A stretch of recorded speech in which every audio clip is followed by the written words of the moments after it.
IndyCar is brought to you on Eurosport by Firestone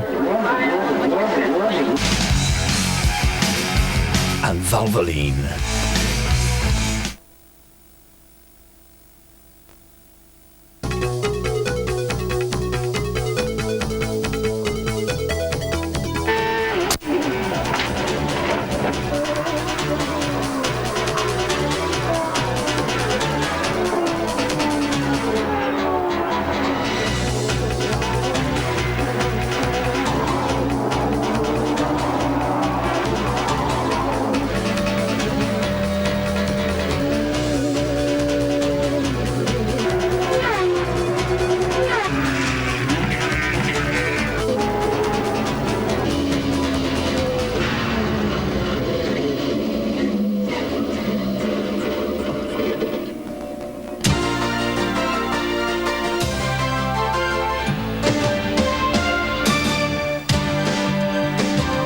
Good evening and welcome live to the Michigan 500 on Eurosport at the end of a fantastic weekend for motor racing, especially here on Eurosport. We've seen the Formula 3000, we've seen the Formula 1, and now IndyCar from Michigan, and this could be the most exciting race of the weekend. And the big news this evening is that Parker Johnstone in the Honda-powered car is on pole. Earlier in the week, and when it had to come right, the guys of the Comtech Racing crew did their job 100% when they had to, came through in the clutch, and we'd like to thank everyone at Renard, Firestone, and especially Motorola and Honda for making this all possible. Teo Fabi also on the front row for the Michigan 500. But as I say, the big news is these Honda-powered cars. They were quickest in this morning's warm-up as well. Both Parker Johnstone and Andre Ribeiro, first and second in this morning's warm-up.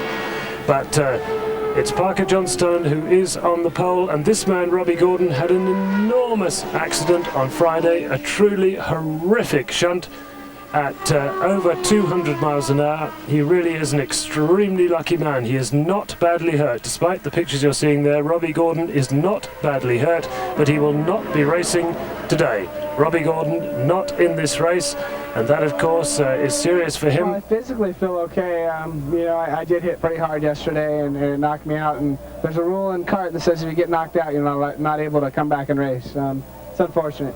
I think that we're okay to race. I did have another car that the Valvoline crew had put together that we could have raced, but the rules will rule, and they're going to stand by it. Well, that's a measure of the man, Robbie Gordon. An extremely brave man who wanted to race after that. But this is going back to Cleveland last weekend, which was a particularly exciting race. And thanks, by the way, very much to Ben Edwards for standing in for me last weekend. But it was a thrilling race at Cleveland. And this is a quick look back to that. There were lots of controversial accidents, particularly another one with Michael Andretti. I say another one because Michael Andretti has had a very controversial season, and also in particular with Gilles de Ferran, who lost the race owing to that very, very late race accident. But there were spins and comings together aplenty. Paul Tracy involved in one as well, and Robbie Gordon. But it was Jacques Villeneuve who came through to win at the Lakefront Airport track. Always instantly recognisable by that enormously. Look at Gilles de Ferran sliding out of that right-hander. He drove absolutely beautifully last weekend for Reynard, for Jim Hall Reynard. And it was this coming together that meant the end of Gilles de Ferran's race. And that really was... It's going to be 3 laps down, and unfortunately he felt that he had the right to fight for the corner with me and put me in a very difficult position, and we both went out of the race. It was a real shame because the car was running well, as I said, and as far as I was concerned, that was the best chance we had so far this year to win a race. Certainly was a real shame, especially for all of us who are fans of Gilles and the lads up at Reynard, and I'm sure they'll be watching tonight and they won't want to be reminded of that particular incident. He collided, by the way, with Scott Pruitt, one of the Firestone runners, and just to let you know, as well as Honda going well at Michigan, well, that's Michael Andretti, so are Firestone. So the turning point of the season, possibly. Just as late as we could brake because it was all for the race, and I hit Jock and I went flying, and it bent my steering, and that was the end of the race. Michael Andretti, we've heard plenty from him about his accidents this season, but from many people's point of view, the right man won. Jacques Villeneuve, another victory for him on this extraordinary airport circuit. So great celebrations again for Jacques Villeneuve and Team Green. This was after the checkered flag, by the way, or that was. Robbie Gordon ran his car into Michael Andretti on purpose. So both those people, Gordon and Andretti, have been put on probation by IndyCar for the rest of the year. But we're back in Michigan, as you can see. This is a 500-mile race, 250 laps of this absolutely fearsome 2-mile oval. The car's getting up somewhere near 240 miles an hour on this oval. And we're looking back, of course, now at 1993. We're going to see some highlights from 93 and some highlights from 1994. Here's Stefan. Variables that come into it than in a normal 200-miler, let's say. You know, I mean, at the end of the day, of course, you need to have the reliability, you know, which is always the biggest problem, it seems like, especially around Michigan. It's very hard on engines because you're running flat out the whole time. You know, the throttle's just wide open the whole race, pretty much. You know. I remind you, this is 1993. There's Mario Andretti spinning in the pit lane, and that lost him any chance he might have had at winning that one. Quite what he thought he was doing there, I'm not sure, but he lost it and then spun it around again. A spectacular bit of driving from Mario in the pit lane. Not exactly the best place to do it. But Nigel Mansell, remember him? He went on to win the Michigan 500, and I wonder what the future holds for Nigel Mansell. Well, I'm sure we all do. So that was 93, this is 94. This is Michigan 1994. Michael Andretti led away. But his lead did not last very long. Michael Andretti put himself into the wall. Not for the first or last time in his career. This was a nasty moment. Adrian Fernandez had a pretty scary fire in the pits, and of course, you can't see that fuel burning. It's not like petrol that we use over here in motor racing. That methanol stuff makes a very nasty fire indeed, because you can't see the flames, and before you know it, it's all over the shop. Well, that, as if you didn't know, was Dick Simon, and the expression on his face was because Raul Boesel led until 25 laps to go. And then Al Unser took the lead, but his engine blew as well. So it was the checkered flag for Scott Goodyear, the second time that Goodyear won at Michigan in 3 years. 2 wins in 3 years for Scott Goodyear. So back to today. Great weather for motor racing. It's hot, it's sunny. Stand by for 250 extremely exciting laps of the Michigan Speedway.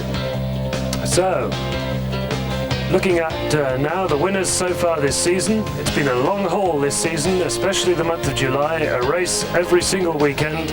And this could just be about the turning point of the season, because it's a real test of not only drivers but also the strength of the teams at this time of year. They're racing once a week and travelling in between. Emerson Fittipaldi, well, we haven't seen much of him since Nazareth. Team Penske have had a terrible time since then, and the man who's had a good time is Jacques Villeneuve, although Paul Tracy took one in Milwaukee. After that came Detroit, and it was Robbie Gordon who took that one, and then on they went to Portland, and Al Unser Jr. won it, but I'm sure you'll remember he was disqualified, so Jimmy Vasser took his first ever IndyCar victory. A very good driver, Jimmy Vasser, and then back to Jacques Villeneuve again at Elkhart Lake. And Toronto, well, that man, Mike Andretti, he finally made it. He finally took a win at Toronto. And then last weekend in Cleveland, it was the championship leader, Jacques Villeneuve. Now, Villeneuve's got a reasonably healthy lead in the championship, but watch out for Bobby Rahal. You can never discount Bobby Rahal in any IndyCar year. We'll be back at Michigan right after the break.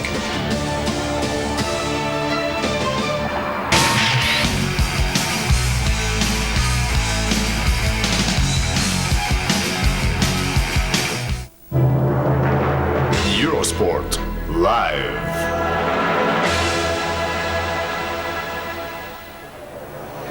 You're watching round 13 of the IndyCar Championship live on Eurosport, and this weekend we are at Brooklyn in the state of Michigan at the Michigan Speedway.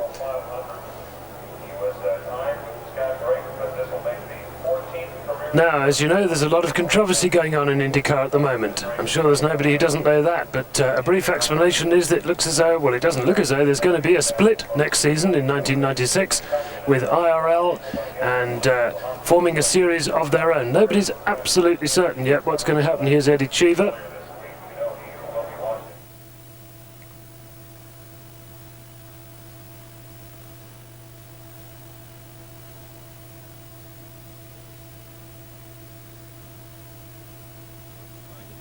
Focusing more on ovals has its sense. As a driver, I hope they find a way that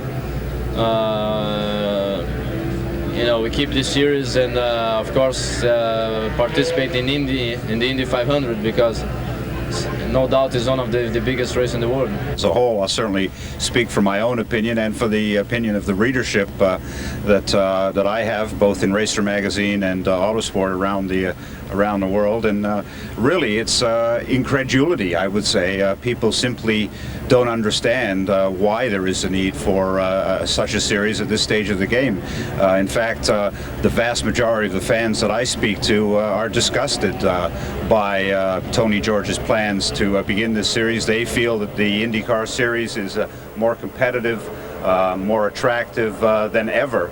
And they simply do not understand. In fact, there's a large number of fans that are voicing a great deal of disgust to me. I could go on, I suppose, at length, but I don't want to be particularly salacious to Tony George. The Indianapolis Motor Speedway and Indy 500 is a highly respected event around the world, but I'm afraid that he's doing considerable damage to that event. Well, I just hope that this political issue be solved. Everybody's going to lose if we split. It's going to damage the sport. It's going to be difficult for the driver, for the sponsor, for the car owners, for the public. And I hope we can come to an agreement and work together. It's IndyCar races at the best now. Well, two very sensible opinions there. One from Gordon Kirby, who we all read in Autosport, and from Emerson Fittipaldi, who quite rightly points out it's going to make it very difficult for the drivers and the teams and the sponsors. And overall, why spoil a good thing? But anyway, here we are on a very hot day indeed at the Michigan Speedway. This is extremely quick here. It's a kind of a, not exactly oval-shaped oval, it's more of a D-shaped oval. And the speeds are extremely high.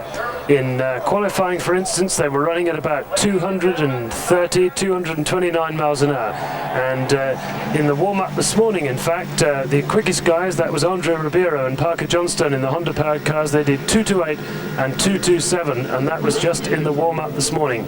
We'll come to the grid later, but the front row, just to let you know, is Parker Johnstone, Teo Fabi, and Michael Andretti. That's the front row for the race to come. So an absolutely fantastic IndyCar season so far. It could not have been more exciting, and there's the pole position man, Parker Johnstone, with the Firestone tyres and the Honda engine. So we've had a year of tremendous variety. That's the great thing about IndyCar, especially this year. We've had a lot of winners, a lot of different cars, engines, tyres. Well, Firestone haven't won a race yet, but you never know, they could do it right here in Michigan. But it's their first pole position of the year. And one thing you can be sure of, the canniest person on the track will win this one. It could run for 3 hours. There's the grid. As I told you, the front row, Johnston, Fabian, Andretti. This one could run 3 hours, so it'll be the tacticians who get it, the people who work out the pit stops the best, and the people with the patience. They'll be the ones at the front after 250 laps at Michigan. So a lot of experience on the front row and a lot of inexperience as well. So Jacques Villeneuve, that's row 2, Villeneuve, Vassar and Gugelmin, a good run from Gugelmin. We'd expect Jacques Villeneuve to be up there now, and Jimmy Vassar improving all the time. A highly respected man now in IndyCar. And 3 nationalities there on row 2, America, Canada, sorry, 2 nationalities. It's row 3, Brian Herter. Paul Tracy and Danny Sullivan make up row 3. A good effort from Danny Sullivan, the most experienced man in the field. The ever-improving Brian Herter. Row 4, Andre Ribeiro, Adrian Fernandez and Scott Pruitt. That's Scott Pruitt again running on Firestone tyres. Andre Ribeiro in the Honda-powered car. So an interesting row 4.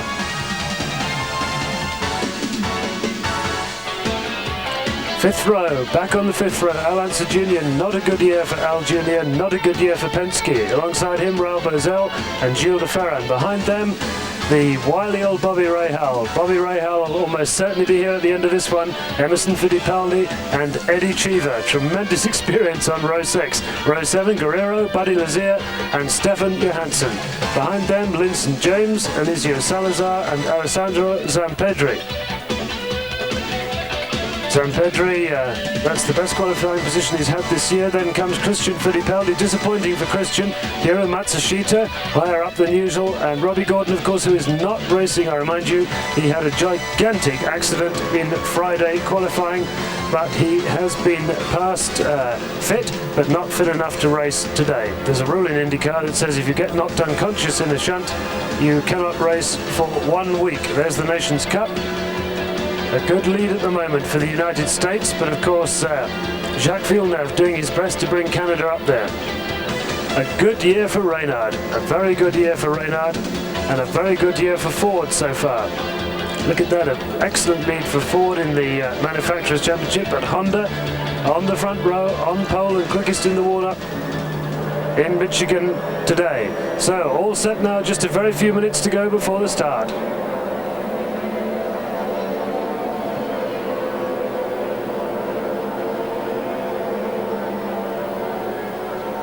Whole conversation centered upon two things: how to start this race and how to stay out of trouble. Afterwards, Parker Johnstone said, "I believe I've got exactly the advice that I need." Gary? We're in Parker Johnstone's pit, and the crew has just learned from engineers who monitor track temperatures 138 degrees as we await the start of this race. That's the surface temperature of this 2-mile oval.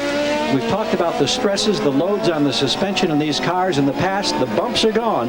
It's going to be sensational racing, but it is so very, very hot. You wonder what toll that may take on equipment and driver before this afternoon is over. And right there is just the perfect picture to show you how beautifully smooth this repaved track is. The drivers say it's like glass, as Bobby Unser suggested, and that could make for one incredibly fast race. The fastest 500 ever was run here. Will it be faster here today? Take a look at a couple of the onboards we've got for you. This is for Michael Andretti. He'll start outside the front row. Paul Tracy is a bit back in the field in 8th starting position. And Bobby Rahal, of course, we have that camera mounted right on the nose of his car, starts back in 16th position. And Stefan Johansson, a little further back in 21st. Again, the camera is right there on the nose of the car. Brian Herta's car. Now we've got a good set of cameras on his car as well. And then Scott Pruitt. So plenty of onboard cameras to show you here today. Should make for one exciting afternoon. Remember, the onboard cameras last year captured the tire exploding on Robbie Gordon's car live right as it was happening. Those onboard cameras are terrific. Look at the crowd, just gigantic here today. In the pits, the teams are all ready as they are now on the pace lap. And Bobby, the heat here today, heard it mentioned several times, it'll affect the drivers, but it'll affect those machines much, much more. What about the tires with that surface temperature? Paul, that's what I was just poking you for. I wanted to tell you, the tires are going to take the most abuse of everything today, other than guys in the pit. The tires, remember, it's the sun shining on the track. That's what causes the top surface to get really hot, and that's the part that affects the tires. All right, it's rows of 3 here for the Michigan 500. Pole sitter, rookie, first time on an oval, Parker Johnstone. Awesome responsibility, but he is a veteran racer, and everyone seems to have good confidence in him. The pace picks up as they come off of turn 4. We watch for the green flag. Parker lags back just a bit, and it's a non-start. They'll start counting laps. But what they're really looking for is to see the pole sitter cross the line first, and Jacques Villeneuve looked like he was cruising right up there. Yeah, Villeneuve was sneaking up on that. Now, they'll only let him do this the next time. If he does that again, they'll just put him to the back of the pack.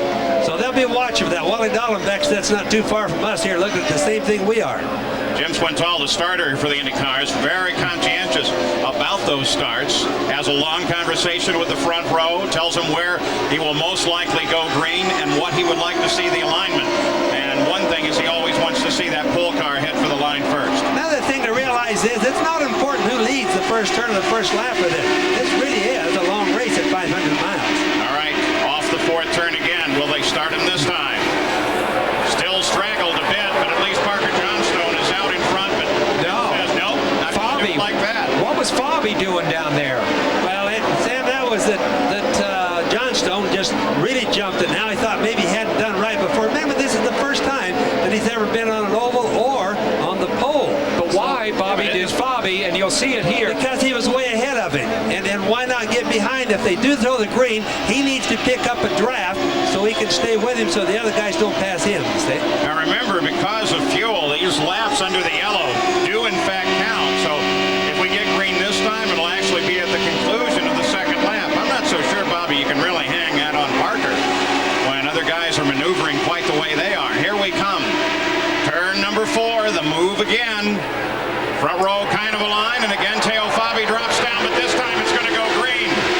And here we go, 4, 5 wide into the first turn. Parker Johnstone leads them through one. Teo Fabi runs up high. Michael Andretti drops into third. Villeneuve fourth. Jimmy Vasser is fifth. They're still spread out fairly wide coming onto the backstretch. Remember, there goes Fabi down the inside trying Parker Johnstone.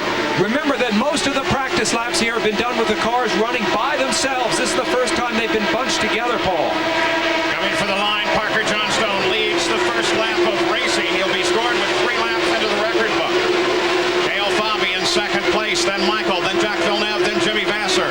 Mauricio Guzman is sixth, followed by Paul Tracy, Brian Herta, Andrew Ribeiro, and Danny Sullivan. Now, the important thing for all of these guys, what they're doing right now is trying to see what will win. They've never had this many cars, as you mentioned, on the track at one time. So they're trying to see how the drafting and how the guys alongside them are affecting their race cars. Right now, there is no prevailing breeze. You can see the trees at the top of the screen. Everything is dead calm. Jimmy Vasser runs in 5th place, chasing Jacques Villeneuve. They've strung out as they all start to look for racing room. And I think Bobby trying to find out what kind of grooves are available out there. Yes, and they're going to find out that this track, being all new, the groove is wherever you want it to be. As we saw in the IROC race yesterday, you can just run on the bottom or you can run on the top. And that's what these guys are going to figure out by the time they run 500 miles. As we saw Parker Johnstone a little while ago, he was absolutely right down on the white line and still was leading. Looking back now to the battle, 4th, 5th, and 6th. Villeneuve, Vasser, Paul Tracy. Tracy closing up on Vasser. You see Villeneuve there in the blue car just coming by. It's not unusual for him not to lead. Remember, he has a commanding lead in the championship, but he rarely leads the races from the beginning. He has a very cautious approach to the first laps. Paul Tracy on the charge, closing on Jimmy Vasser. It's amazing, Paul. I talked to a lot of the drivers the last couple of days and the team owners, and they realize that often there are not very many cars finished. Whoa, car into the wall. That's Carlos Guerrero.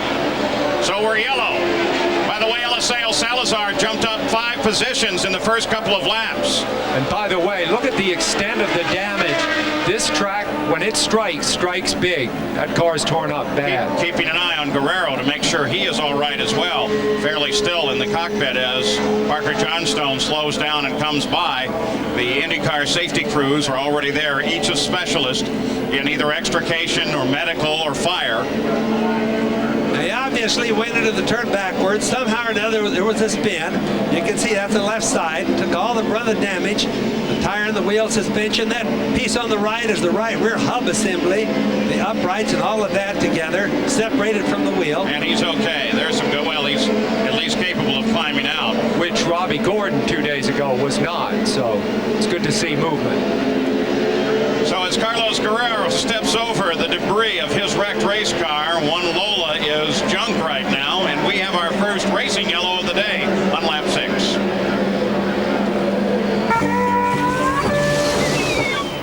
Sport Live.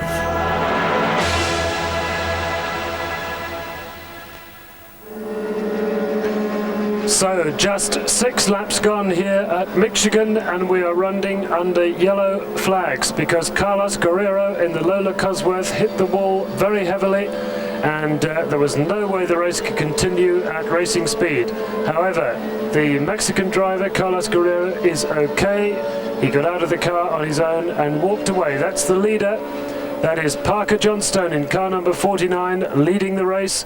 Honda powered, I remind you, and Firestone tyres as we go back to Sam Posey and Paul Page. Years. We have a great aerial shot from the Goodyear blimp of the 2-mile tri-oval owned by Roger Penske here in the Irish Hills of Michigan. A beautiful area. Andre Ribeiro, the Brazilian, first time on a super speedway oval, or this particular super speedway oval for him, and he spent the day in practice, he said, following the good and experienced guys such as Michael Andretti. We saw speeds from that car all the way up to 232 miles per hour, but that was when they were in a tow.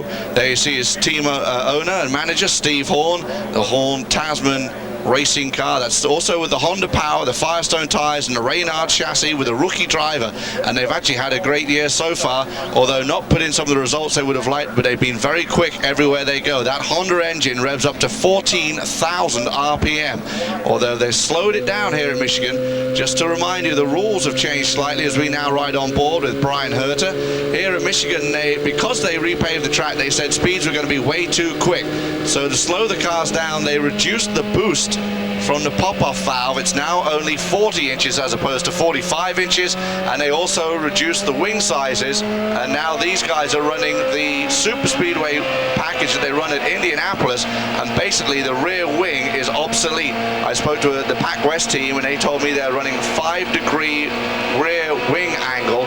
The minimum you can run is 4 degree, and they put that 1 degree in just for the heck of it. They said, in fact, it's not doing anything. So these cars are really got the speeds back up with this new pavement, even with the lack of boost. But running, what they're doing is running more of a draft, NASCAR style. There you see Mauricio Guzman in that Pac West entry in his rear wing. You can see absolutely flat, nothing to it. Also, the Pac West team is running a new motor this weekend, not the Series 2 Ford motor, but they have a development on it that gives them more pressure on the fuel injection system, which gets it more atmospheric, and they can get better fuel economy and a better run from that motor. So we expect to see good things from them today, and particularly Mauricio Guzman. He loves these super speedways. Don't forget, he led the most laps at Indianapolis this year and was leading at the halfway point before falling into troubles later on. But Guzman settled straight in here at Michigan. It's the second time here for him.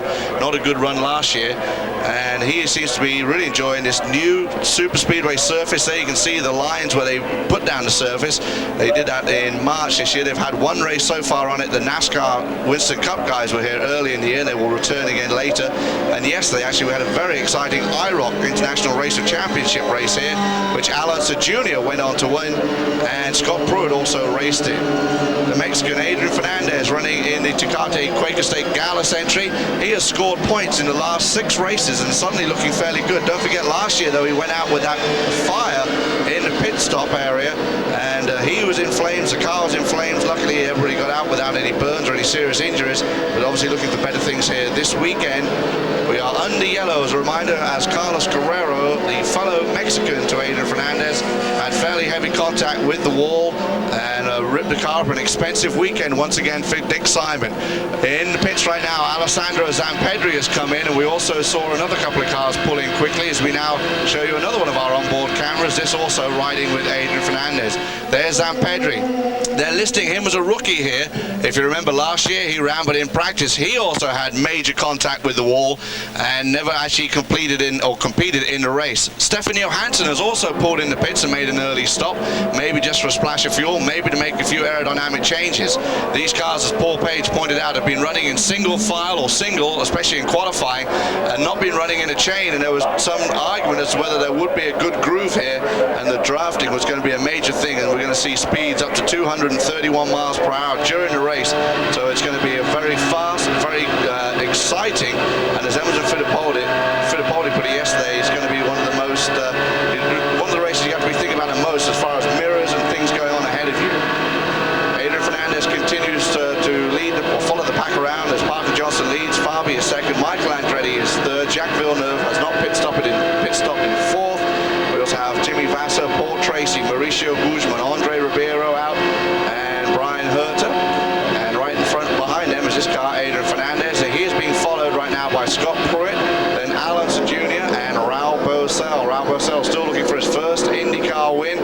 He could be a Reynard and the Ford engine seem to be the quick combination, along with those Firestone tires, and that Honda engine, if they can get it to last as they did at India. If you remember, Scott Goodyear led most of that race and then looked like he had taken the victory, but was given a black flag penalty for overtaking the pace car.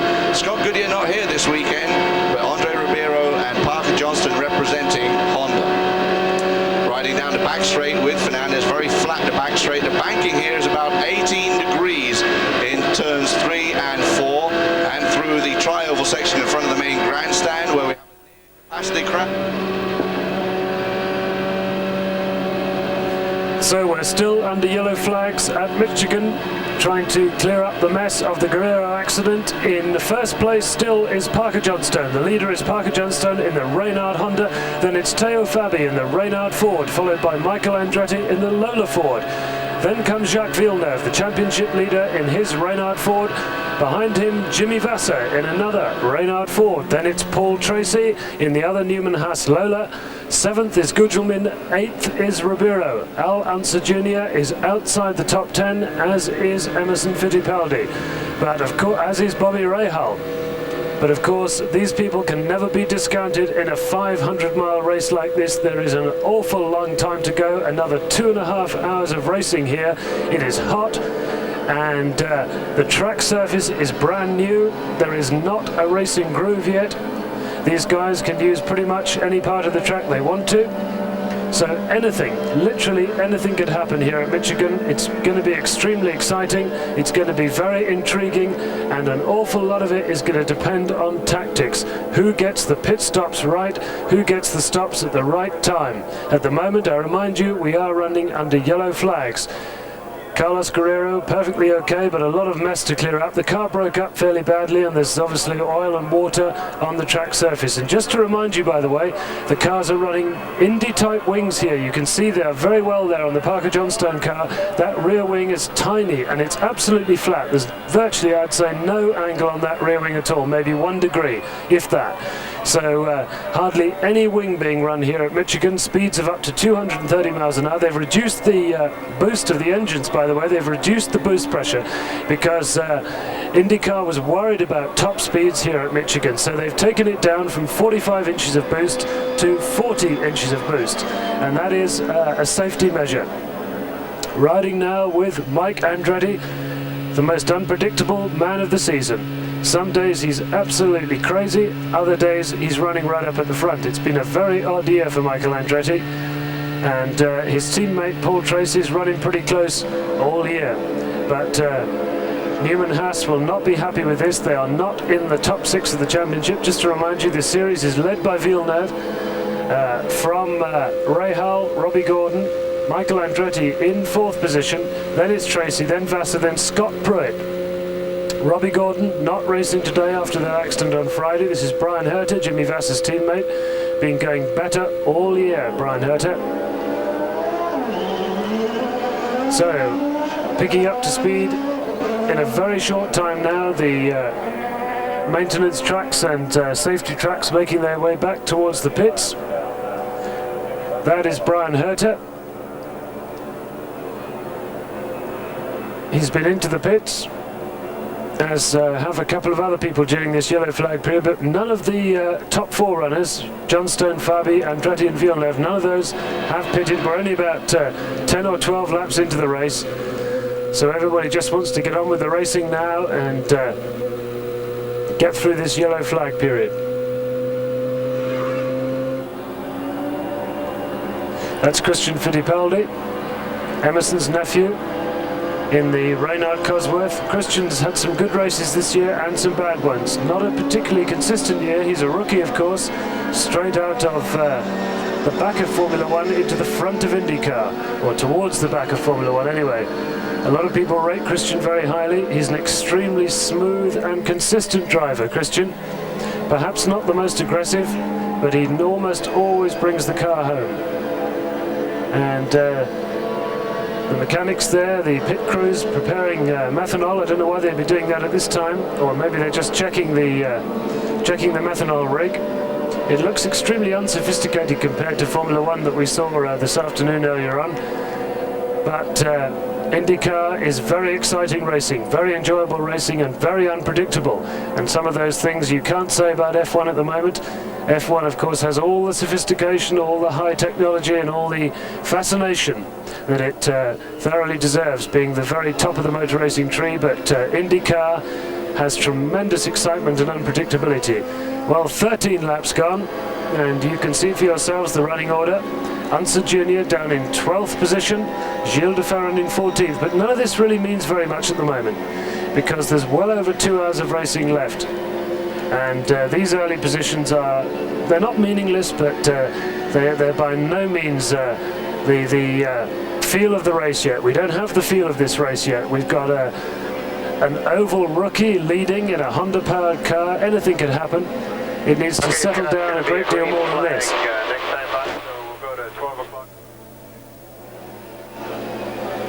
Back with just about 1 lap to go before we go back to green flag racing. Parker Johnstone leading the IndyCar race for the first time in his career has now led 15 laps and good moves. Salazar from 23rd to 20th, Eddie Cheever from 18th to 15th, Paul Tracy from 8th up to 6th, and Andre Ribeiro from 10th up to 8th. So in those first couple of laps of speed, we have seen some action. Now, one thing we're going to be able to do is listen in on the two-way communication with Scott Pruitt. You'll be hearing the voices of Scott Pruitt and perhaps a little clearer that of Jim McGee, the team manager for Patrick Racing. 12 o'clock in the field, Scott, 12 o'clock. That was the voice of McGee. And there is Scott Pruitt on the track. He currently runs 11. Bobby, I didn't hear that good enough to get that. It's 12 o'clock. I don't know what he meant. That's the adjustment of the fuel dial. It's probably adjusted straight up. All right, we're ready to go green once again. Green. And that's how they tell. In case they're not looking ahead, Parker Johnstone takes the lead, but take a look at Teo Fabi as he now begins to close in. He's going to try a low move on Parker. Parker comes across the front and pulls away. And now what I just wanted to tell you that what it means, the reason they say green, green, green, because on a restart, as soon as it goes green, I don't care if they're on the back straightaway, they can start passing. And that's really important. Boy, take a look at Michael, who's on the fly as he just screams past Teo Fabi and picks up second place. 3 different engines, the Honda engine of Parker Johnstone out front, but you just saw the power of the new Ford Cosworth engine in Michael's car breeze by the more normal engine of Fabi's. Back on Paul Tracy's car right now, he runs 6th, but he begins to challenge Jimmy Vasser just ahead. That blue car, that's Jack Villeneuve. And let's keep in mind, these cars are like flywheels. It takes a while to get the speed up, but that's the reason you see it passing sometimes. Oh, look at this. The Honda power of Andre Ribeiro really paying off on the backstretch. Talk about it. Just cuts right on past Paul Tracy. Talk about a difference in engine power. Both Hondas are really moving. Here comes Ribeiro setting up another Ford engine. The Ford engine in Vasser's car. Watch him. Fernandez, Pruitt, and Al Unser Jr. were all able to get past Herta on the restart, and that brings them up into the top 10.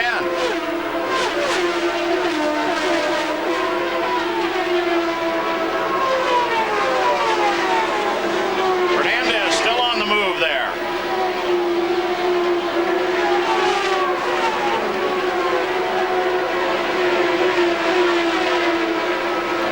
Back to the fight, Jimmy Vasser, Andre Ribeiro.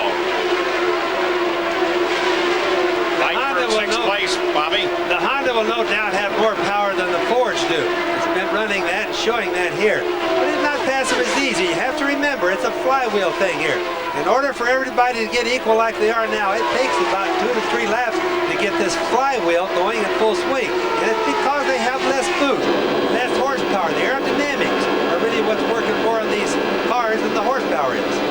Looking back at Scott Pruitt as he tries to do everything he can to get up into the front and into this fight.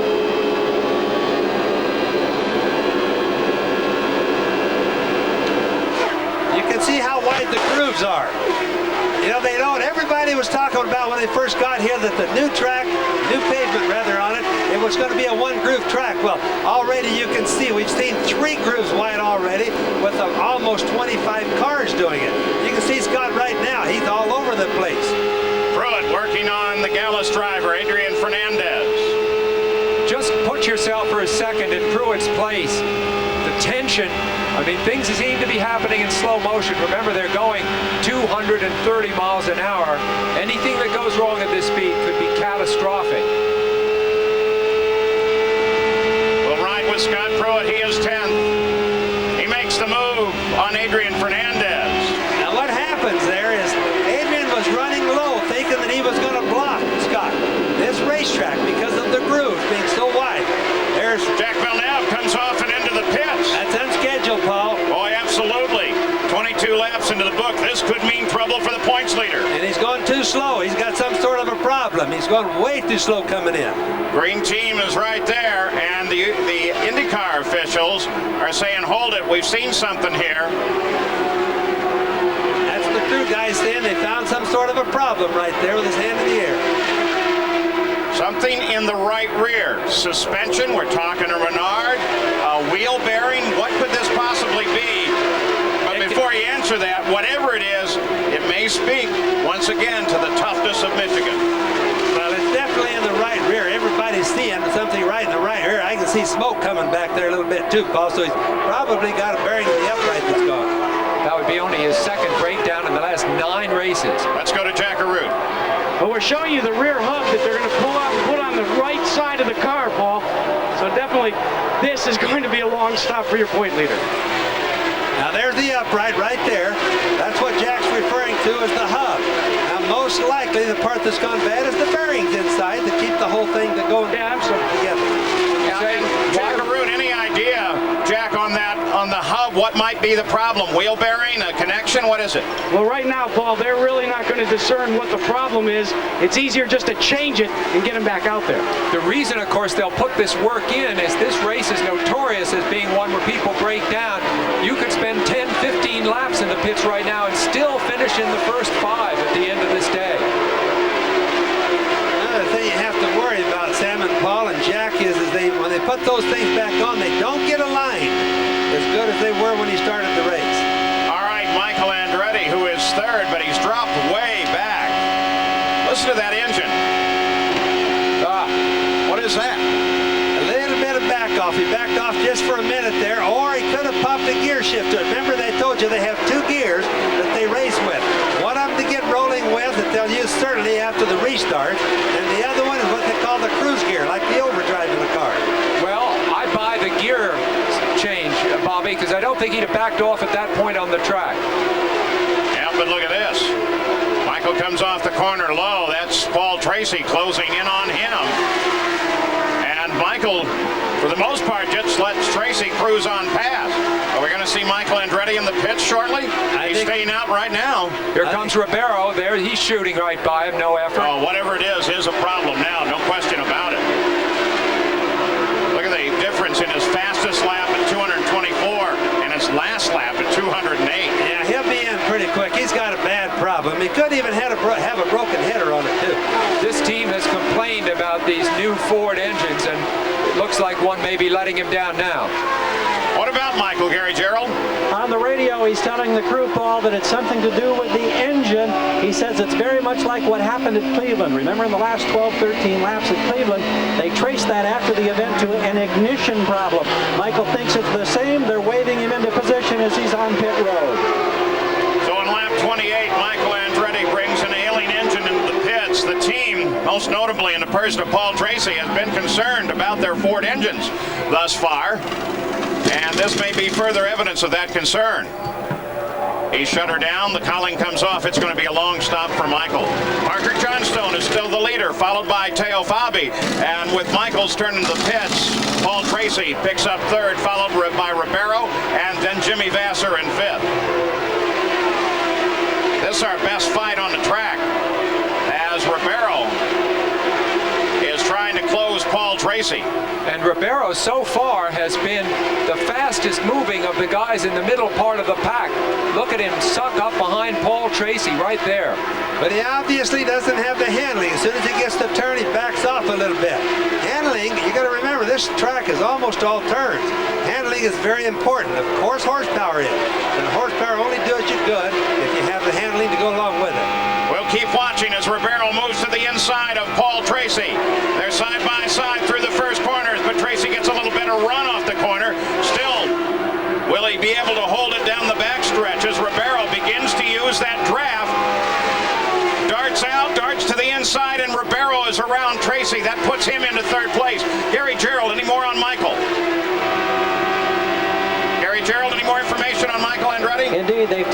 changed all the electronic components that they can, and they will try to fire the engine and get him back out. The engine just now coming to life, the wheels are moving. We'll see if this works. It engages, stutters, slowly he gets away.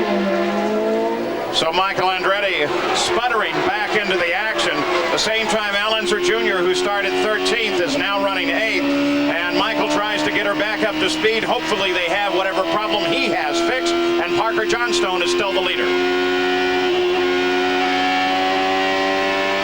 And as Michael Andretti came out of the... Well, as we predicted, plenty of drama here at Michigan. Hardly any distance gone yet, but it's still that man, Parker Johnstone, in the Reynard Honda leading, but troubles for Michael Andretti, and it appears to be engine electronics. We can't confirm that, but they have had a few problems lately with this brand new Ford engine, and Andretti has dropped right out of the picture. Second is Teo Fabi in the Ford-powered Reynard. Then it's Paul Tracy, Andretti's teammate.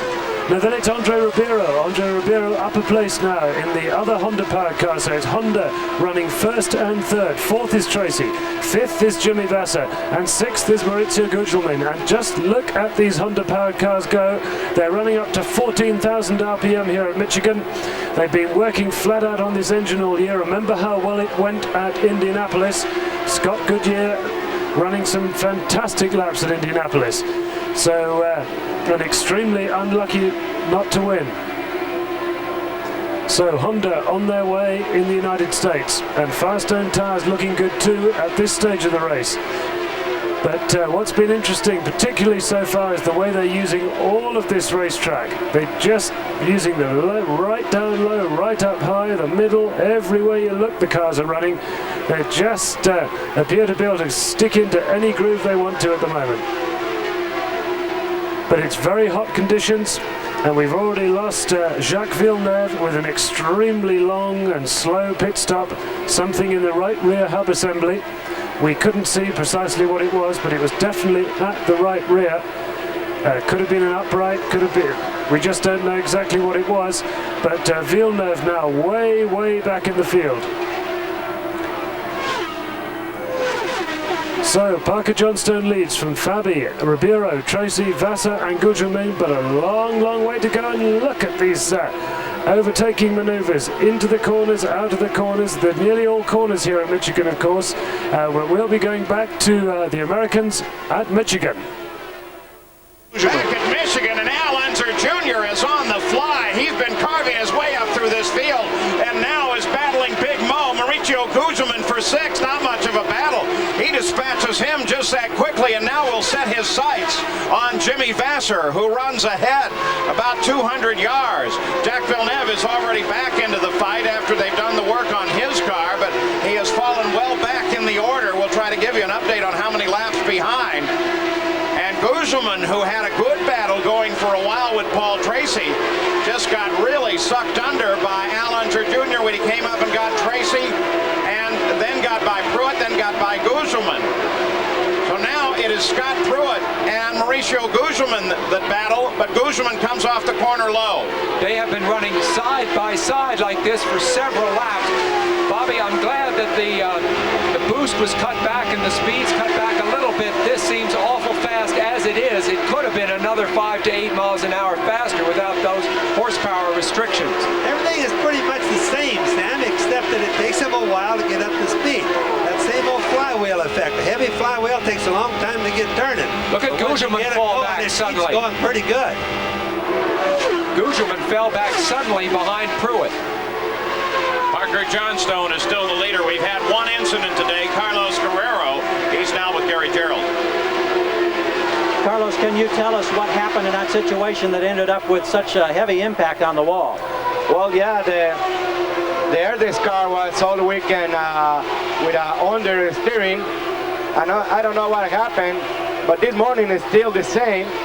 And at the race, the car was with oversteering, completely different that was this morning and all weekend. So I start moving my bars to try to find the correct setup of the car.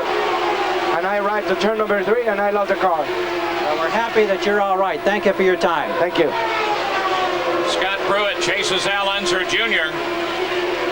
Continuing battle for 6th place. this is pretty much of a race right here that we can kind of look at between engines. Both of these cars look like they handle about the same. Little Al in the front car there is the Mercedes, and Scott Pruitt is in a Ford. Let's watch this one. We'll listen to Scott Pruitt.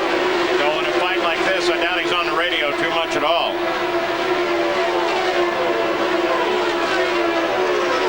Eddie Cheever driving for A.J. Foyt, who has not been quite as racy since that first lap accident at Indianapolis.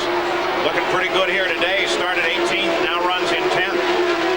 You can see little Al on the left, Scott behind him. Now Scott's picking up a draft, Paul.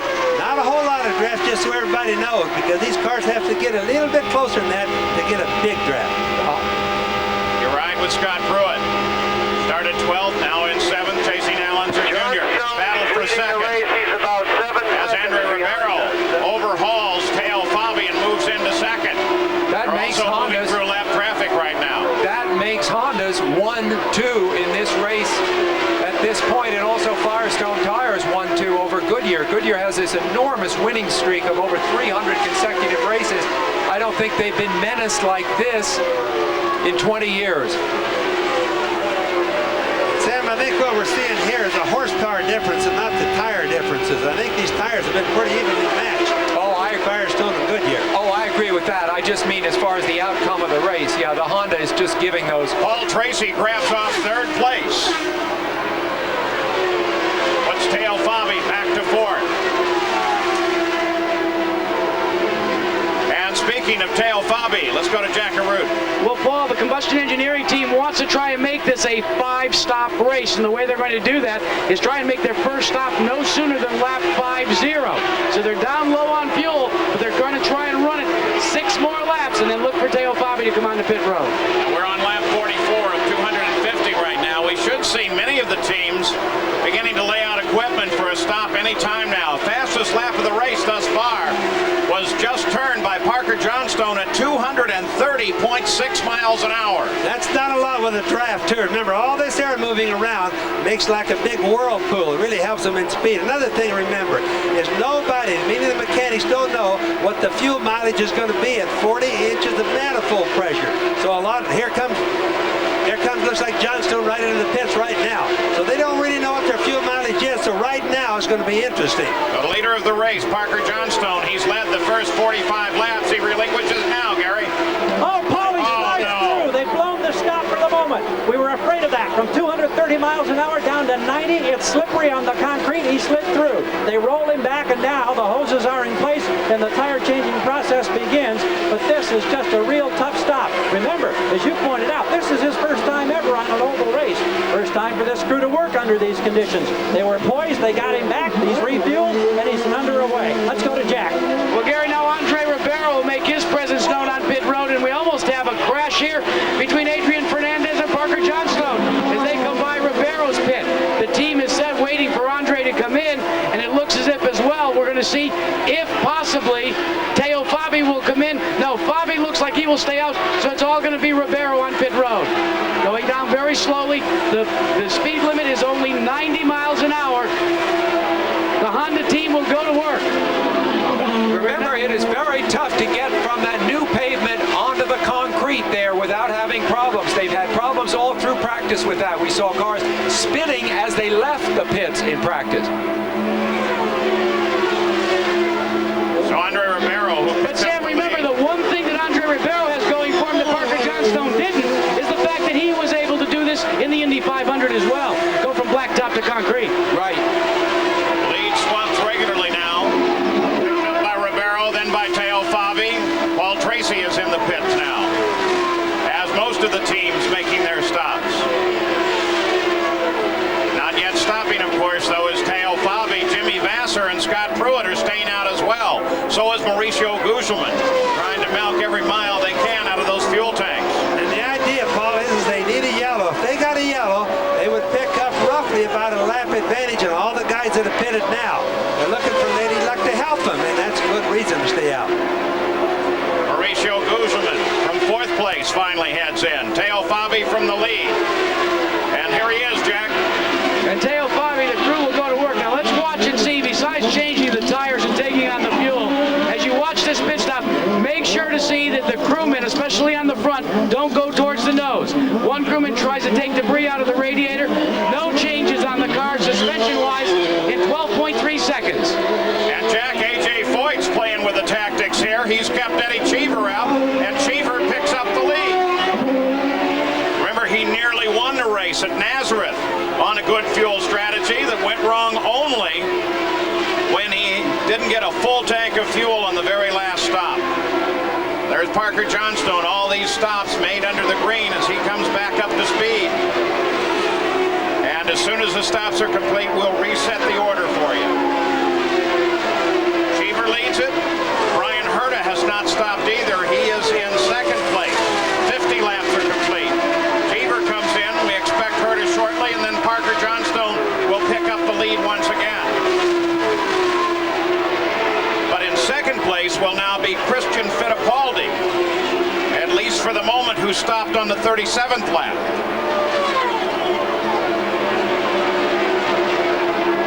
Now here's that situation with Parker Johnstone.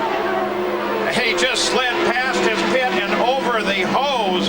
And Bobby, I would think that that's a violation, is it not? I've been waiting for the black flag to come up from Wally Dallenbach, because running over a hose brings out a stop and go penalty. There's a really close wreck between Fernandez and Johnstone right there. That really got close, causing Adrian to go back around. And that's what they're going to do with Parker. It's going to be a black flag for Parker Johnstone. Brian Herta stalled his car. You got to figure it's Johnstone's first stop, first pit stop ever in his life. He comes in, he doesn't know what the speed is like. They've been running 230 miles an hour. Well, Paul, Brian Herta had a near miss and one full miss. First, he slid very similar to Parker Johnstone as he come into the pits. When they had completed their work, the crew started to set him down. He stalled the motor. They got it restarted, and he almost stalled it again. Some of these drivers are having a great deal of difficulty getting traction off the concrete. You know, one of the reasons for that, the concrete is still fairly new, and it's a little bit rough on the top. Now a correction. They've not called for a black flag on Parker Johnstone. They have called for one on Buddy Lazier. And we'll try and sort those two reports out for you and find out what the plans are. There is Parker's pit. The IndyCar officials there, Billy Camphausen there on the left. Traxon is in charge of that area of the pits. Gary Gerald, the Penske cars have both been in. Before we address that, Paul, a quick word from Doug Peterson of Comtech on Parker Johnstone. What was the ruling they just gave you, the IndyCar official, on running over that hose? Yeah, they said because only the front wheels went over the hose, there's no penalty. So you dodged a big bullet right there. Yeah, we sure did. He just misjudged on the carbon brakes. They were cold, and the car didn't stop. Okay, thank you. Now, regarding the Penske team, there was a problem for both Al Unser Jr. and Emerson Fittipaldi.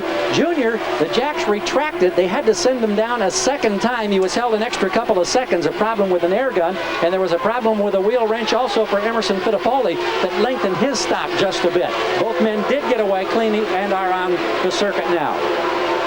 So Parker Johnstone has the lead once again. In second place is Christian Fittipaldi, due to stop any time now. We'll be back after these messages and a word from our ABC station.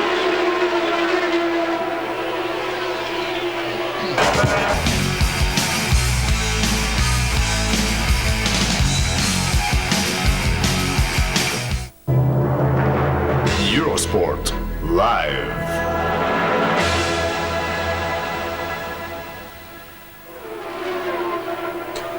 As you rejoin us live at Michigan, the news is that Parker Johnstone's engine has blown up. The Honda engine in the leading car has blown up, and it looks as though Parker Johnstone will be going no further. Also, Michael Andretti is out of the race with an engine failure as well. All this leaves Christian Fittipaldi in the lead, and Al Unser Jr. moving up to 6th position after starting 13th. So Al Jr. is there or thereabouts all the time.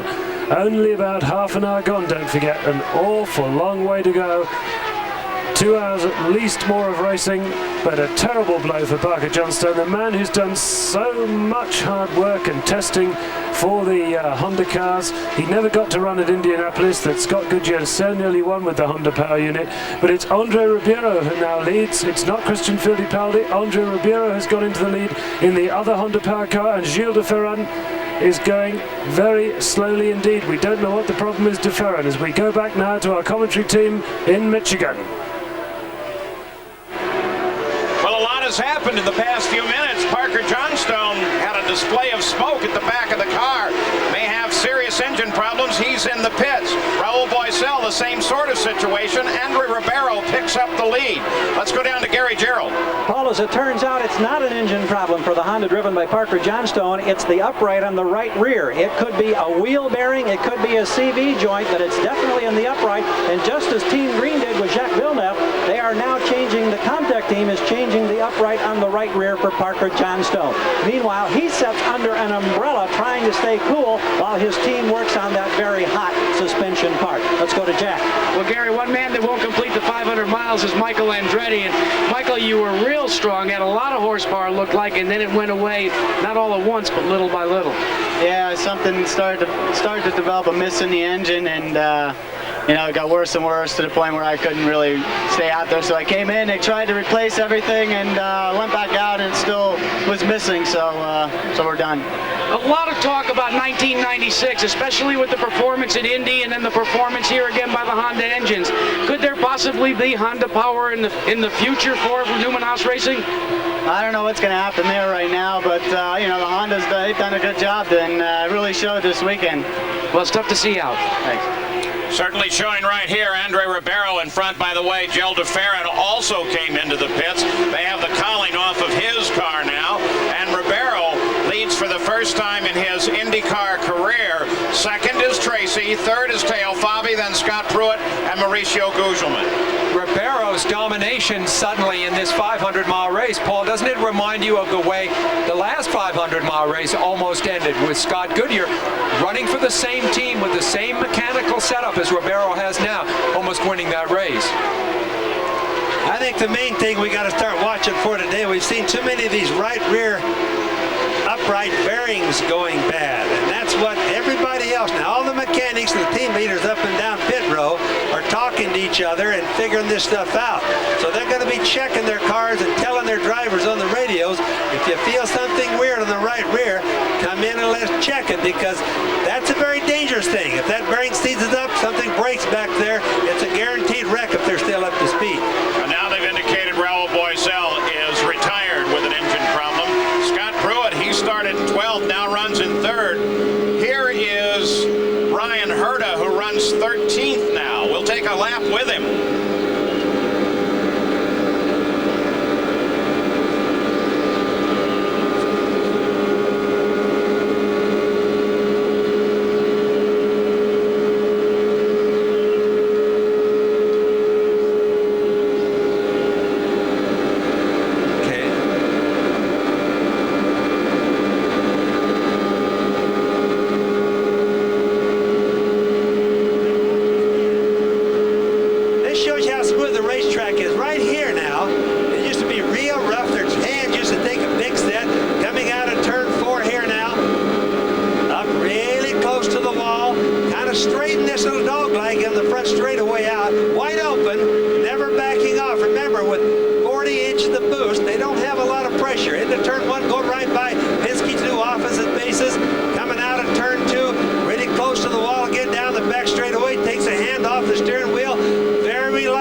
components set him back out. We understand, however, from the crew, it is still not functioning the way they would expect it or want it to. So problems continue for Gilles de Ferran.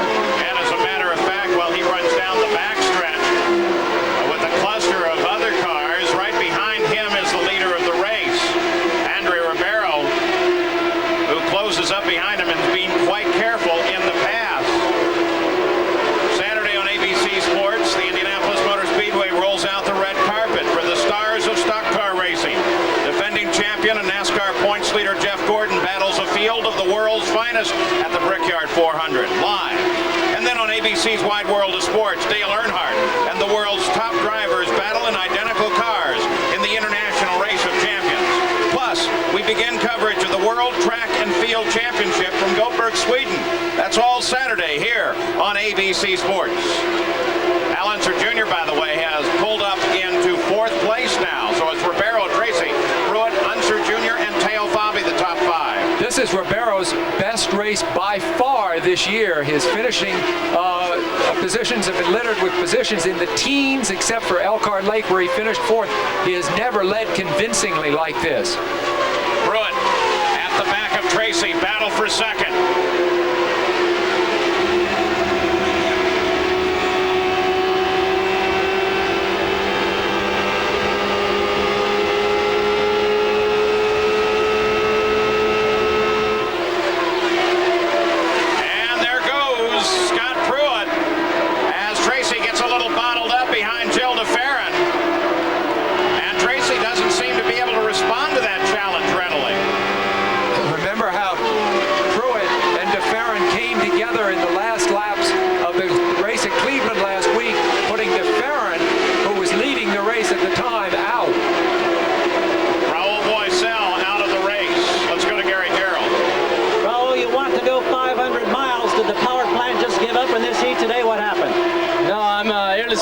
Today, but my Duracell Lola was running fine. We even paced ourselves because we knew it would be a lot of mechanical problems this race, and you know, just gave up too early. How about the heat and the actual conditions on this new surface here? No, everything is fine. It's not too bad. It's hot, but you know, the smoothness of the track make much easier this year. Now we're sorry you're out. Thank you. Thank you. From time to time here, you'll see the number 12 car of Jimmy Vasser. He had a 39-second stop. He had trouble with his right rear as well. And he is running in 11th, trying to get back on the leader lap. It's obvious that this track imposes. You see the battle for 3rd. Now it's little Al Unser on the right there. He has come up so far from his grid position and now is threatening Paul Tracy.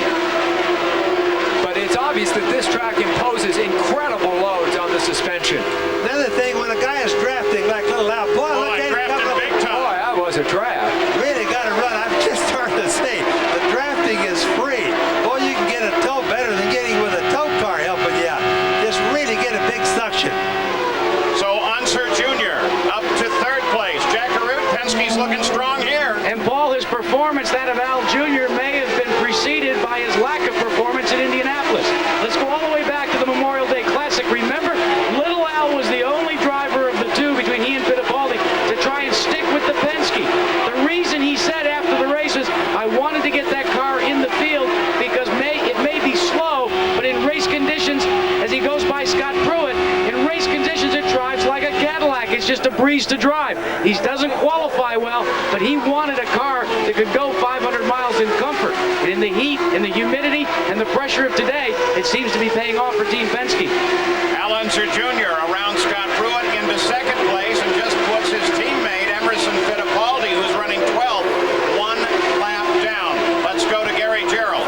In the Derek Walker pit, of course, no Robbie Gordon today, so that puts it on the shoulders of the rookie who was 2nd in the Indy 500, Christian Fittipaldi. He thought that he had a problem in his first experience here at Michigan. It turned out what he thought might have been a wheel bearing failure at the rear of the car, the wheel balance fell off, and so the car out of balance. He brought it into the pits, tires changed, he's back out there, Paul.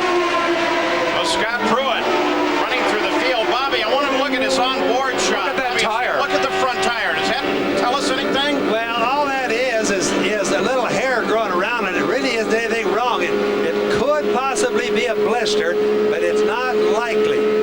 The reason you can kind of tell now then, and Scott hasn't slowed down all that much. And it doesn't seem to be getting any worse. The rubber should start throwing off pretty quick if it was a blister. Or if it is, that leak right there, it kind of went away. I think what we'll see is if it's a blister, he'd be in by now. Well, I love these high-tech explanations. Little hair growing on the tire, says Bobby Unser. Andre Ribeiro leading for the first time in an IndyCar race. Out in front. Al Unser Jr. is second, 78 laps complete. Sport Live.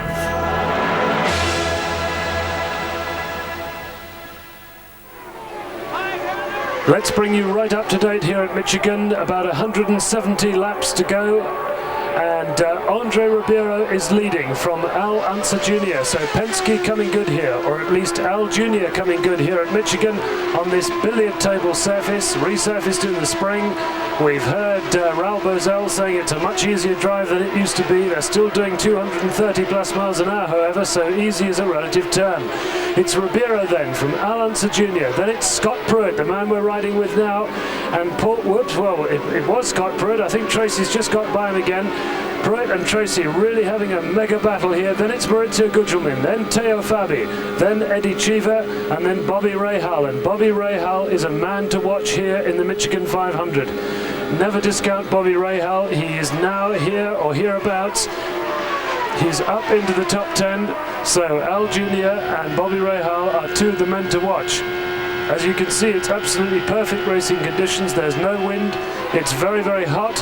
But so far, we have seen the race going pretty much according to plan, with that Honda engine still leading in the Ribeiro car as we go back to... We stay with them here at Michigan now, and I was saying that it's going pretty much according to form because first of all Parker Johnstone led, and now Andre Ribeiro is leading with this apparently all-powerful Honda engine, at least on this kind of track. We'll see in a couple of weeks' time whether they can keep up this performance, but it's Tracy into the Newman-Haas pit, taking a much needed drink in this heat as the crew work on the Newman-Haas loader. There have been one or two problems at the right rear of the cars this afternoon. We don't know the details there. It's a bit early to speculate, but we'll join the Americans now at the Speedway. Second round of stops beginning now as Paul Tracy's made a stop in the pits. Routine under green, in and out. Leader is still Andre Ribeiro, followed by Al Unser Jr. and Scott Pruitt. Goodyear has a formidable presence here at the Michigan International Speedway, not only on the track, but also above the track with the Goodyear blimp Spirit of Akron hovering overhead, providing us with spectacular aerial views. So now we anticipate stops by everyone in the field, save Tracy, who has just made a stop. The question, Jack Arute, I would suggest to you, though, is tire wear. Well, Paul, we may see the first chink in the armor here in the Teo Fabi pit. They had to pit 5 laps earlier than they had hoped to because of a blistered right rear. It's right behind there. You can see the blisters on the tire there. So the first thing that the tire engineers do when they see a blistering situation is check the black book, check the tire pressures, check what conditions the tire ran under. This should not be a cause for immediate concern, but you can be sure that the tire engineers are huddled over here and they're discussing the situation right now. Also, keep you informed, we've got a report that there may be a tire problem with Scott Pruitt as well, and the leader will be pitting Andre Ribeiro in 2 laps. Problems sometimes are encountered while coming into the pits here because the cars race with these carbon fiber brakes in order to save weight at the brake. They don't heat up quite as easily. They're not as well balanced when you stop. So sometimes you see them have trouble coming in. Watch Al Unser the lap. Jr. running second, peels off. So does the leader, Andre Ribeiro. So little Al follows the leader into the pits. And we'll watch both of these cars as they come to their marks simultaneously. Ribeiro closest to you, Al Unser Jr. well down the pits. Classic racing.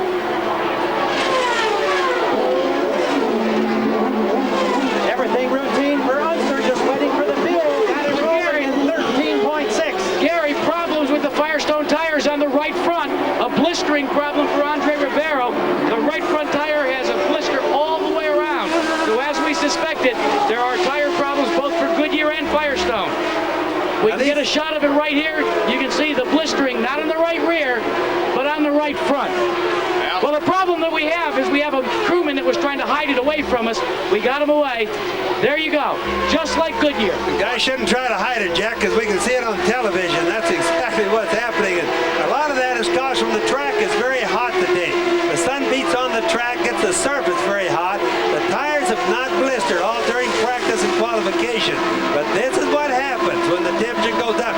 Now, right there, you can see that hair growing around on Pruitt's car, and that's blistering. Now, the tire's not unsafe. If it doesn't get any worse than that, of which we've watched him run for a long time, it's not unsafe, but it does take away a little bit of traction. And as you can see there, Scott Pruitt moved up from 12th, now runs in the lead, due for a stop any time now. And we'll listen in and see if they're going to call him in. Got a clean pit, got a clean pit.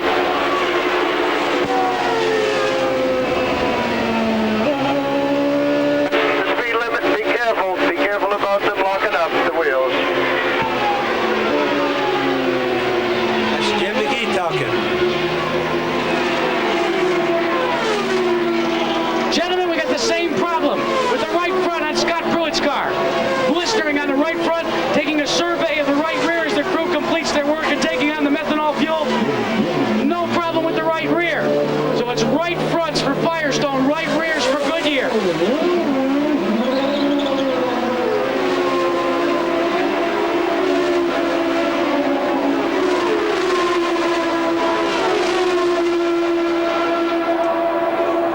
Paul Tracy suddenly slowing down. Was running in 8th. Heading down into the pits, but remember, he was just there. Got something wrong because he was too low to be coming into the pit, Paul. And the leader is now Mauricio Guzman, who should stop any time now. But remember, there he is. In fact, he may be dialing for the pits right now. He is. He led the most laps at the Indianapolis 500. Jimmy Vasser will assume the lead. That is assuming he does not come in. If he does not, then Andre Ribeiro is back in the lead, followed by Al Unser Jr. Fittipaldi, Emerson in this case, makes his stop.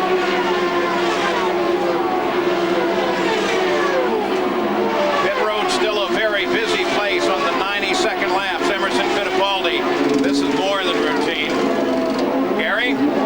Notice at the front of the car, the air jack is broken. They had to manually use the lift to get him up in the air to change the tires, and now he's gone. But that means an extra man has an extra duty, and it takes a little more time. Gives you an idea, too, of how strong those noses are when you can just stick something under there and lift it up. Andre Ribeiro now with Guzman and Vasser both to the pits, picks up the lead once again, followed by Al Unser Jr.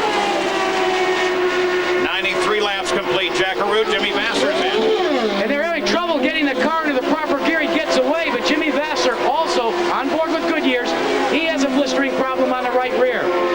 You can test all you want, but on these very high-speed tracks, temperature conditions like this and the pressures of racing itself will bring out characteristics that you can't test for. Also, sometimes. Sam, it's the new pavement causing a lot of this. The heat and the new pavement. There's so much traction on this new pavement, it's hard on the tires. Andre Ribeiro, who has climbed up through this field from 10th, looking good. Parker Johnstone is back in the race, but 31 laps behind this car, the leader, Andre Ribeiro.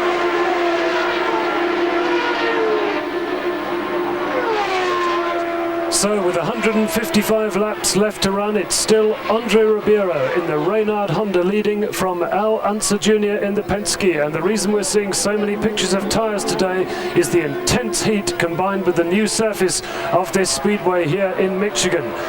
The Firestone tyres are blistering at the right front and the Goodyear tyres are blistering at the right rear. And of course there's a fantastic load on the right hand side of the car here, especially the right rear. The loads really are gigantic, huge G-forces and absolutely astronomic temperatures. So no surprise to see the right tyres, both front and back, beginning to show serious blistering. Paul Tracy, by the way, is out of the race. Paul Tracy is out of the race, so the Newman-Haas team is now out of the Michigan 500. So a bad day for Newman-Haas, but things looking a lot better for Penske. A lot better. There goes Christian Fittipaldi past Al Jr. That's Emerson Fittipaldi. My mistake, Emerson Fittipaldi. There goes Tracy's Newman-Haas Lola being pushed away. A very bad day for Carl Haas and Paul Newman. Andretti went out with some kind of engine problem, he thinks, in the electrics, and it looks as though Tracy too has an engine failure of some description, possibly electrics also. But the Honda-powered Reynard of Andre Ribeiro leads the race. No problem for him so far, although of course Parker Johnstone in the other Honda-powered car has had problems. So still running around the 228, 229 miles an hour mark here. We've only had one yellow flag period, which is pretty unusual in a 500 miler. Only one yellow flag period, and that was for the earlier accident of Carlos Guerrero. Out of the race then, Guerrero, Villeneuve way back now after that problem with the right rear hub. Michael Andretti out, Raul Boesel out, and Paul Tracy out of the race. That's Maurizio Gugelmin, who ran so well at Indianapolis. You can expect Maurizio to go well here. He really loves these ovals, and he's such a fine, delicate driver, Maurizio Gugelmin. He always was in Formula One, not the most aggressive maybe, but a very, very smooth and fluent driver. He has wonderful fluidity in his driving, Maurizio. Scott Pruitt running well up at the moment. He's been in just a couple of laps ago for new tyres and bad blistering on those right fronts, but Pruitt going well again now. And a much improved driver this season. Of course, a good career behind him outside of IndyCar, but really getting the hang of IndyCar now in the Cosworth-powered Lola with the Firestone tyres. That's Scott Pruitt. So an intriguing battle still to come. Bobby Rahal, we've had no news of him in the last few minutes, but it'll be absolutely no surprise to see Bobby Rahal up in the top 6 after this latest round of pit stops. So if we run without yellows for the rest of the race, Al Unser Jr. is looking good. Penske obviously working extremely hard to get back on top. They had a disastrous Indianapolis 500, neither car qualified, but Al Jr. has been more than keen to get back on terms. Emerson Fittipaldi disappointing again this weekend, and he's also had a black flag. We hear that Emerson Fittipaldi is being black flagged. We think that may be for a pit lane offence, possibly spinning in the pit lane. Dropped a rod. It shook real hard coming through the middle of two. Big disappointment for the Kmart Budweiser team. The car was handling great. We were able to stay with the Hondas, stay with Ribeiro, and just I was cruising. Not turning a lot of revs, running 6th gear. So it's a big disappointment, really. So it's we move on to the next one. What's going to be the key for whoever wins this race under these conditions? Well, it's awfully hot, and there's still a lot of guys running, and just biding your time and waiting it out, and that's what we were trying to do, but we had a motor failure. Thank you, Paul. Thanks.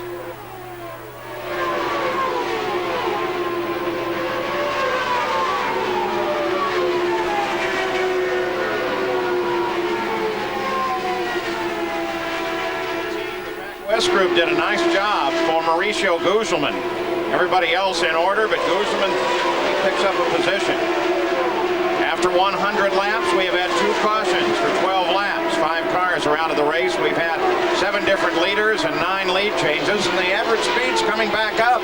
184, now pushing 185 miles an hour. Here's Parker Johnstone back into the fight, 62 miles behind his Honda teammate. Andre Ribeiro, teammates in the engines, but of course not in teams. Andre Ribeiro drives for Tasman. And we'll take a look now at the relationship from Andre Ribeiro. We look now for Al Unser Jr. 10 seconds and change back. There he is. So Andre Ribeiro handling up all of the field here at the race. And Ribeiro is pulling away. He's a young man who studied law for a couple of years. He's very inexperienced on ovals, which makes what's happening all the more extraordinary. In this year so far, he's only scored 2 points on ovals, ranks 20th in IndyCar standings for his oval performances, but this is something else. Now, little Al's going to be running in 6th gear, or what I was referring to earlier as the overdrive. I know Roger Penske, I talked to Roger last night, he's not going to let that engine over rev. His main purpose is to finish. He feels that if he does that, that's the only way he's going to have a chance of winning. Honda's for sure outpowered everybody pretty bad. Ribeiro is trying to pick up drafts where he can. You saw him nip in behind Parker Johnstone. Johnstone, and there again, he obviously is not just cruising by a long shot, and I'm thinking he's using the road, Bobby, in a way you rarely see here. He's all over the track. He's most likely doing the same thing that Little Al is, running in what their overdrive gear would be, Sam. Teo Fabi was trying to stay on the leader lap there, couldn't do it. Andre Ribeiro got around him. Jimmy Vasser was running 9th, but he's got a problem, Jack? Well, indeed he does. They took on tires and fuel, but more importantly, Jimmy Vasser had to come in. They're going to have to exchange the battery and what they call the track box. Now that means they have to take the rear deck lid off the car, one of the side pods. The crew will have to put an alternate battery and box in there. This is not the ECM, the electronic management, but more or less what they utilize to control the voltage to the motor itself. So obviously, as smooth as this track is, still the electronics have got a problem. Boy, the 4th row really paying off here. Ribeiro started 10th. He's first. Allenser Jr. started 13th. He's second. Scott Pruitt started in 12th, and he is third. Andre Ribeiro continues to lead here. Traffic running just ahead of him. Take a look at his fastest lap versus his fastest lap. We'll be back after these messages and a word from our ABC stations. Andre Ribeiro. So Jimmy Vasser in pit lane. He was running in a strong 9th position, but Jimmy Vasser in pit lane having a new battery fitted. So very, very disappointing for Jimmy Vasser. He's been doing so well this season, very highly rated. And he gets away again, car number 12, that's Jimmy Vasser in the Reynard Cosworth, new battery, back into the field, but he'll be way, way down now. And that'll move Bobby Rahal up a place into 8th position. But just to bring you up to date with the running order, it's Andre Ribeiro leading from Allenser Jr., then it's Scott Pruitt, then Maurizio Gugelmin, and then in 5th position, Teo Fabi. And that's the man you're watching there, Teo Fabi. Well, just it was a moment ago anyway. And a good race for Teo Fabi. Always goes well on these very quick ovals, and he's got Eddie Cheever up right behind him at the moment. That's rounding out the top 6 is Eddie Cheever, running more strongly this weekend after a couple of off-color races. Remember, he was involved in that extremely frightening accident at Indianapolis, but Eddie Cheever seems to be right up back to speed now in that dramatic-looking black car of the AJ Foyt team. And Foyt often goes for unusual tactics in these long oval races. Sometimes they work, sometimes they don't. Last time it didn't.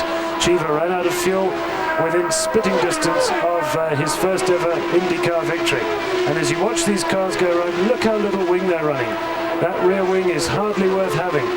Absolutely flat, no angle on it. Indianapolis type wing. And the front wings too, leveled out as much as is possible to get the ultimate in high speed around here. But of course you need the handling to go with these awesome speeds. I mean, they're running laps here at 223, 224 miles an hour. About 138 laps to go. Very nearly half distance now at Michigan. And I think we caught a glimpse there of Jacques Villeneuve, who had that disastrous pit stop earlier on, replacing something at the right rear. It was either an upright or a hub or something serious anyway at the right rear of that Team Green Reynard. But I think we just saw Villeneuve go through our picture then, so he'll be really, really trying because he needs the points. Okay, he's leading the championship, but he needs the points. But it's good news for Villeneuve that Robbie Gordon, Andretti and Tracy will not score any points today here at Michigan. Back at the Michigan 500 presented by Speed Stick. Nothing has happened while we've been away. Andre Ribeiro is still the leader over Allenser Jr. He's got 12 seconds on Little Al, and then 6 seconds back is Scott Pruitt. The rest of the top 12, well, they're running several laps down, but remember, that really doesn't matter here at Michigan International Speedway. You can make those laps up in just no time. Parker Johnstone, who's come back into the fight, as we said, and we showed you, well, he just ran the fastest lap thus far at 2:26. He really is on the fly. Running in last place, of course, almost 60 miles behind the lead, but he's going to stay in this fight. The incredible thing is, as they run right now, there's a Reynard chassis in first, a Penske in second, a Lola in third, and the Honda engine is in first, a Mercedes in second, and a Ford in third. So we have most incredible mix mix of manufacturers running out front right now. Eliseo Salazar, who started 23rd, now running 7th, so he's coming up through the field. Keep in mind, Paul, the fastest lap of the race has been 229 miles an hour. Qualification fastest lap was 230 miles an hour. All right, let's go to the pits. Jack Arute. Well, Paul, we checked with the tire engineers as to what changes might we look for in the next series of pit stops to resolve the blistering problems. Remember, they're indiscriminate. They both obstruct Goodyear and Firestone. Both sets of engineers said they think they can cure them by changing the tire pressures and making minor wing adjustments. Nobody, I repeat, nobody seems all that concerned about the blistering problem right now. Let's check in with Gary Gerald. Gary? Well, we're down here in Camp Penske, and Al Unser Jr., of course, running a solid second, and we were just doing some quick checking on his pit stop sequence. He went 41 laps on that last stop. We're anticipating him now in 7 laps on lap 125. The point we want to make here is that it looks like he's getting excellent mileage, and he's on the threshold of turning this 500-mile race into a 5 pit stop race. If he can, that could be huge. Now, yellow flags, of course, could have a major influence on that. But they love the way the car is handling. We'll see him inside of 7 laps for his 3rd stop of the day. Christian Fittipaldi, boy, he came in, tried to make a stop, didn't get it stopped at all. He's going to have to go around. Well, those guys were lucky they moved out of the way on that one, Paul. He just obviously didn't see his pit, went right by his tires. Thank God he didn't hit one of them. Did a lot of wiggling and right back on the track. Now he goes around another lap, comes back in. He felt that the loss would be less this way than it would if they'd had to pull him back in. Currently runs 17th, Christian Fittipaldi. Here's a replay of that, Bobby. Yeah, there's it locking up the front tires. He can't stop. Now, I think he should have stopped and got pulled back. That would have saved a heck of a lot less time, or taken a lot less time than going around here. It comes back in again. There's the problem of the carbon fiber brakes hooked up with the problem of getting onto the concrete smoothly. It's very hard to get these cars slowed down here. And Bobby, which surface will give you more braking, the asphalt or the concrete? Well, it just depends on the state of it. Right now we have new asphalt, which has more traction than the concrete. By the time the asphalt cures, it'll probably come being close to the same. Mauricio Gugelmin in trouble. He was running 4th. Look at the back end there, Bobby. Smoke coming out of the back. That's a sign that he's probably got an engine problem. And keep in mind on the engine problem, they're wide open all the way around this racetrack, and especially with the 40 inches of manifold pressure. Literally wide open all the way around the track. And what that will do is bring Eddie Cheever up into 4th place. Cheever, who's back in the cycle now. Gary? Mauricio Gugelmin, and they suspect that it's a wheel bearing problem at the right rear. That's one of those stress load factor deals that you always contend with at Michigan. The crew is assessing right now. But Big Mo gets a cool drink. Now the engine is turned off, and they've got some work to do. What an unfortunate break for Gugelmin. And when the smoke comes out the back like that, we often think that it's a engine, but in this particular case, those bearings are going to smoke too. We've seen a lot of bearing problems so far today, and there it is, the right rear. Those guys already knew it. And what happens is the car starts wiggling on the racetrack. The drivers have already been told that they're going to have or could have these problems, so it's just a normal thing. But the reason they keep changing them is almost all the guys seem to be having this problem. So how it turns out on the end is the guy that does the fastest work in a hurry going to come out ahead again. I think that, I'm not absolutely sure of this, Bobby. I think the problems are being confined mostly to the Renard cars. We'll have to keep tabs on that. Certainly not to the Penske cars, and I don't believe to the Lolas either. Let's keep an eye on that. When you saw Christian Fittipaldi come into the pits and then go back out, you also saw him run over not with just 2 wheels, but all 4 wheels, the hose. And so they black flag him, bring him in for a stop-and-go penalty. But as all these other people fight their problems, this guy just keeps motoring. Andre Ribeiro still the leader, and the leader now by 11 seconds over Al Unser Jr. But I mentioned that if the suspension problems are hitting Renards, you're looking at a Renard right there. So, is trouble waiting for Andre Ribeiro or not? You know, the mechanics that set up these things, these bearings are great big ball bearings, giant ball bearings in the right rear uprights that are going bad. And it's how much preload, how the mechanics set them up. And some of the guys in there use a different type of grease than the other guys do on those bearings. They always are overused though. Gary Gerald as Little Al comes in. was 37 laps as opposed to 41 laps on the last tank of fuel. Not anticipating any changes on the setup. Oh, he engages the gears. The car moved forward a couple of inches, no problem.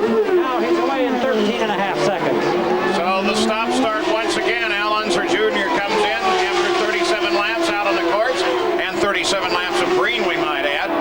Fastest lap of the race thus far, Parker Johnstone, lap 84, 231.7. That is faster than qualifying. He's really raised the price of poker here at Michigan. Problem is, rear upright went out on him. The Mercedes-Benz has managed now 37 laps between fuel stops. The Honda, Andrew Ribeiro, he's got at least 39 laps since his last stop. And Scott Pruitt, Ford Power, right now at 35 laps. You saw this car just moments ago, Adrian Fernandez, as he battled Teo Fabi, and in doing so picked up 4th place. Expect the leader in shortly. And he already begins to slow down. Andrew Ribeiro in for routine service. Once again, this fellow who has never led an IndyCar race before this day, doing a terrific job.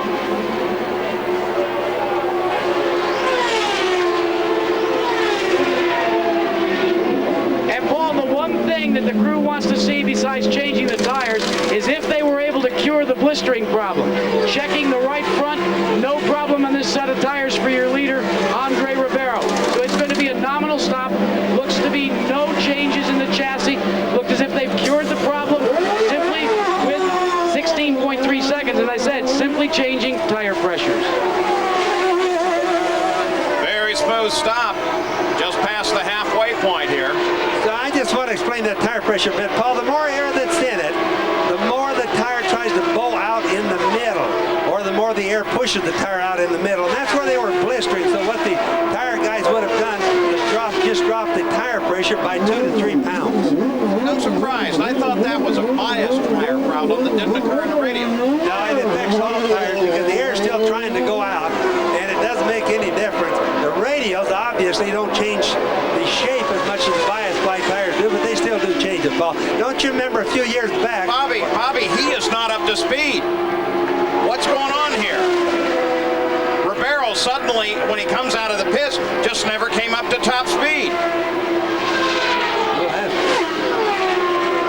Scott Pruitt picked up the lead, but he should be in the pits any time now.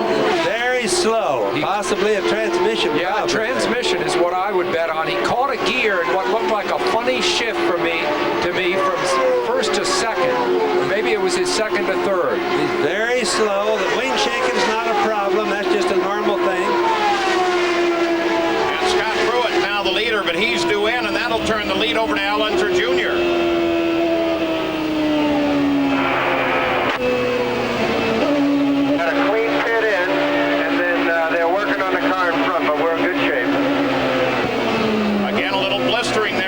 Front, Gary Gerald. We see it as he comes rolling up, Paul, and now comes to a stop. Yes, clear. Blister on that right front, no question. We'll see if Pruitt talks to Jim McGee at all on the radio. That's open. Everything else, routine. Now a change in the front wing angle attack, and it's a major change. Pruitt's rolling. 17 seconds, but the concern has got to be over the wear in those tires up front. Turned up the right front wing, more downforce. They're going to put more pressure on the right front tire because he can't race as long as that thing is blistering the way it was. Well, Paul, I'm down here with Andre Ribeiro. I asked the crew if they knew what was wrong. They shrugged their shoulders. They have taken the hood off. This looks as if it could be terminal for Andre Ribeiro. In fact, it is. He is going to get out of the car. What a tough break for this young man who had such a great ride here today in the Michigan 500. It's all over. We'll talk to him shortly. And Al Unser Jr. is now in charge. You saw him as he came around Scott Pruitt as Pruitt was coming out of the pits. So little Al, having just made a stop, is now the leader of the race. This is where Al Unser Jr. won his first ever oval race. It was an IROC race back in 1987. So there's the leader of the race. We'll look back, see if we can find Scott Pruitt. It was a good 15 seconds back. And there he is. So that's the interval, first to second. Al Unser Jr.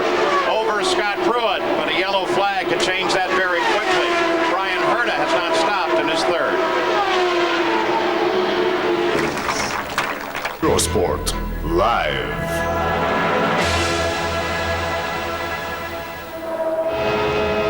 The Michigan 500 live on Eurosport, and we are now past the halfway mark. Just 116 laps to go here, and major drama for Andre Ribeiro. There he is. He is out of the race. We do not know exactly what the problem was, although he's getting back into the car. As I say, he's out of the race. The man gets back into the car. Well, that's motor racing, or that's commentating, or something. But it appeared that there was a very serious problem with that Honda engine, or with the electrics, or with some part of the car anyway. But to bring you up to date, Al Unser Jr. in the Penske Mercedes is leading quite comfortably from Scott Pruitt in the Lola Ford. Then it's Brian Herter in the Reynard Ford. Then that man Bobby Rahal, the man who's looking at the championship in the Lola Mercedes. Then it's Eddie Cheever, and then it's this guy, Adrian Fernandez, the Mexican, the man we're riding with here at the Michigan 500. So as far as the series goes, after half distance in this race, Jacques Villeneuve will be wishing that he had not had that problem so early on, because he's down in 21st position. That's Buddy Lazier, by the way. Buddy Lazier in pit lane with a very hot-looking motor car. But as we were talking about the championship, Bobby Rahal's looking good. He's in 4th position. He needs the points. He's second in the series as we go back to the Americans in Michigan. Fernandez, actually he's coming up now to lap Danny Sullivan, the number 17 Pac West entry. Danny Sullivan won this race back in 1988 and has not won here since then. Would obviously love to come back and win, but with the Pac West team it could be kind of tricky, even with that new special engine they're running from Ford this weekend. It's not the Series 2 motor that you see in the Ganassi racing team, being run by Jimmy Vasser and Brian Herter. Herter, of course, right now running in the 3rd spot. Once again, here you see Andre Ribeiro, and he is rolling and getting ready to go back out on the track. Brian Herter pulls back out of the pits after coming in from a 3rd place pit stop and is rolling again. Tom Anderson, the crew chief on there, seemed quietly confident this morning when I spoke to him about the chances for the Target Scotch Ganassi entry. Seemed to be having a good run here this weekend, especially for him. Vasser, though, has been in a couple of times unscheduled in the pits. Andre Ribeiro trying to get back out on the track in the LCI Tasman Steve Horn entry. There you see Al Speyer of Firestone, who is overlooking their race weekend here, is trying to get the first victory for Firestone since 1974. And Jimmy Vasser continuing to race.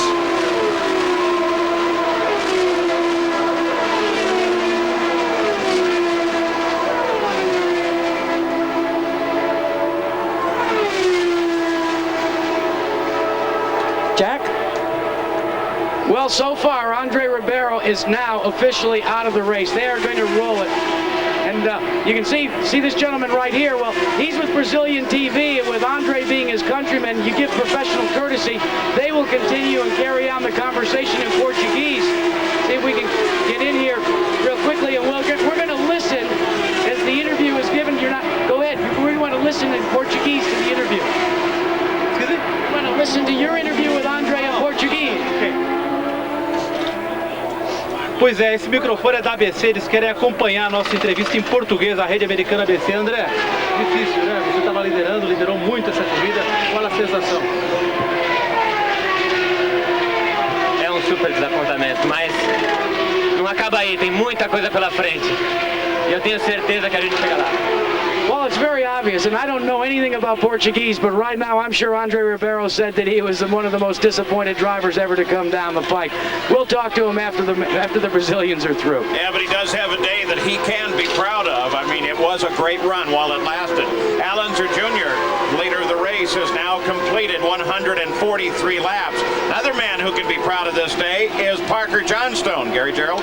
Well, indeed, he can be very proud. I know it's disappointing to be on this side of the pit wall. We were down there and saw that they were having a problem with the upright on the right rear, but you also had a very close call on the racetrack when there was a failure there. Well, he really did. God was looking over us today, because I had just gone under Eddie Cheever on the entry of turn 3, and the right rear upright failed and snapped me sideways, and I'm just very thankful I didn't get into Eddie. And it was so bad I couldn't even make it back to the pit lane. We circled around, came in, lost all the brakes.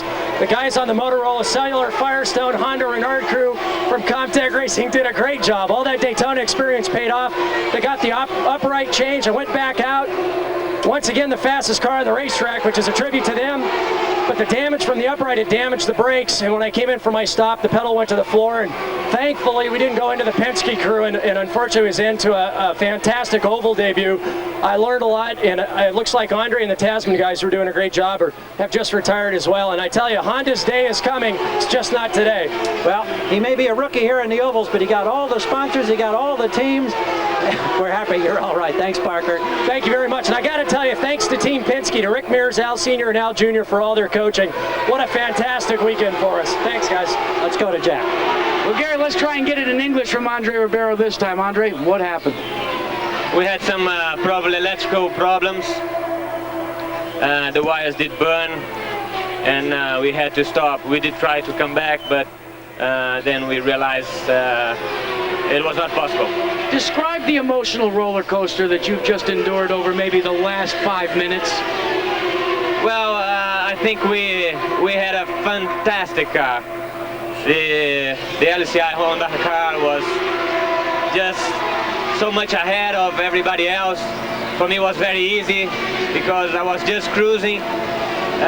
Thanks very much, Honda, Firestone, and of course, Tasman, LCI. It was incredible feeling. Unfortunately, we had to stop a little bit early. And we understand now, gentlemen, that Bobby Rahal's got some problems. Back to you. Yeah, Jack, the man with the most experience in this race, 14 races, starting more than any other, was running 8th. Suddenly slowed down. He stopped only 12 laps ago, so certainly unscheduled, and he's shut the engine down already. Nothing changes on the course. Unser Jr., Pruitt, Eddie Cheever, Adrian Fernandez, and Eliseo Salazar, the top 5. Gary Gerald is now in the Rahal pits. Well, I think it's the 4th one that I can be aware of this afternoon. It's a right rear wheel bearing once again, and we're seeing this now all too familiar scene of the crew working on the upright at the right rear. This time it's Bobby Rahal, second in points and up there challenging. He wants to stay out there. He wants to try to track down and gain points on build-up. Gary, this time it's a Lola. We've seen most of that problem hit the Renard, so this is something new. I was just going to remind you of that, Sam. They're all having problems except the Penske so far. 100 laps to go yet with these failures. 19 cars running. Buddy Lazier is still in the pits. They're working on his car, and they're working on Bobby Rahal's car. Another thing you want to keep in mind, if you're wondering, we have a spin out and an accident. And it's Hiro Matsushita. Took a spin up in 4. And doesn't look like he touched anything. Looks like he just had a right rear go and got down on the grass, but he's kicked a lot of debris up on the track, dirt and gravel. So they're yellow. First time, very long time. This race had been running at a record pace, fastest 500 ever, 194 miles an hour. 5 miles an hour than the record set here in 1990 by Al Unser Jr. Boy, look at all the grass that he tore up. So Hiro Matsushita brings out the yellow flag at the 150th lap. Just lost it coming off of 4 and didn't touch anything, so maybe he'll get her back into the fight. We'll be back.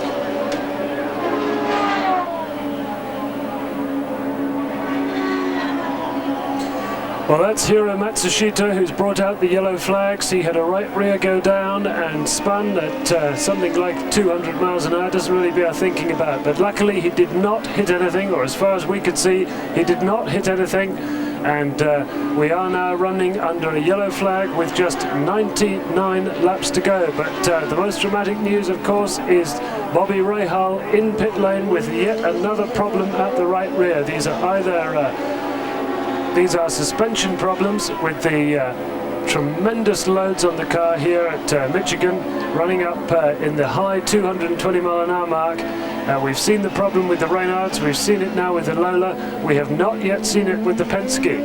And this is another right rear puncture coming into pit lane.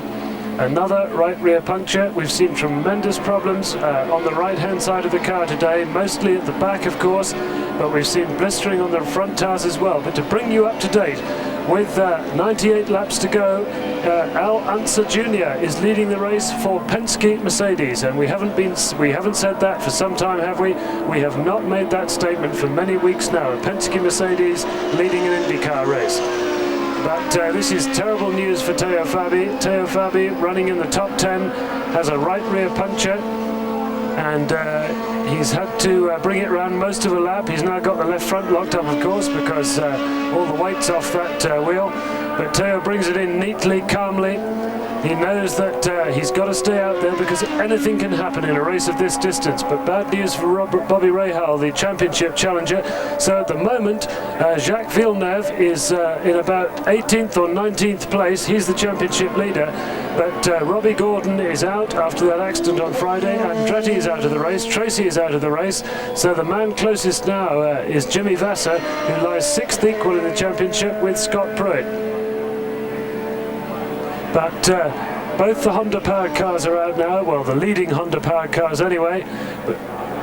And it was an electrical problem with Andre Ribeiro. That's Hiro Matsushita's car, the guy who's just spun off and caused this yellow flag.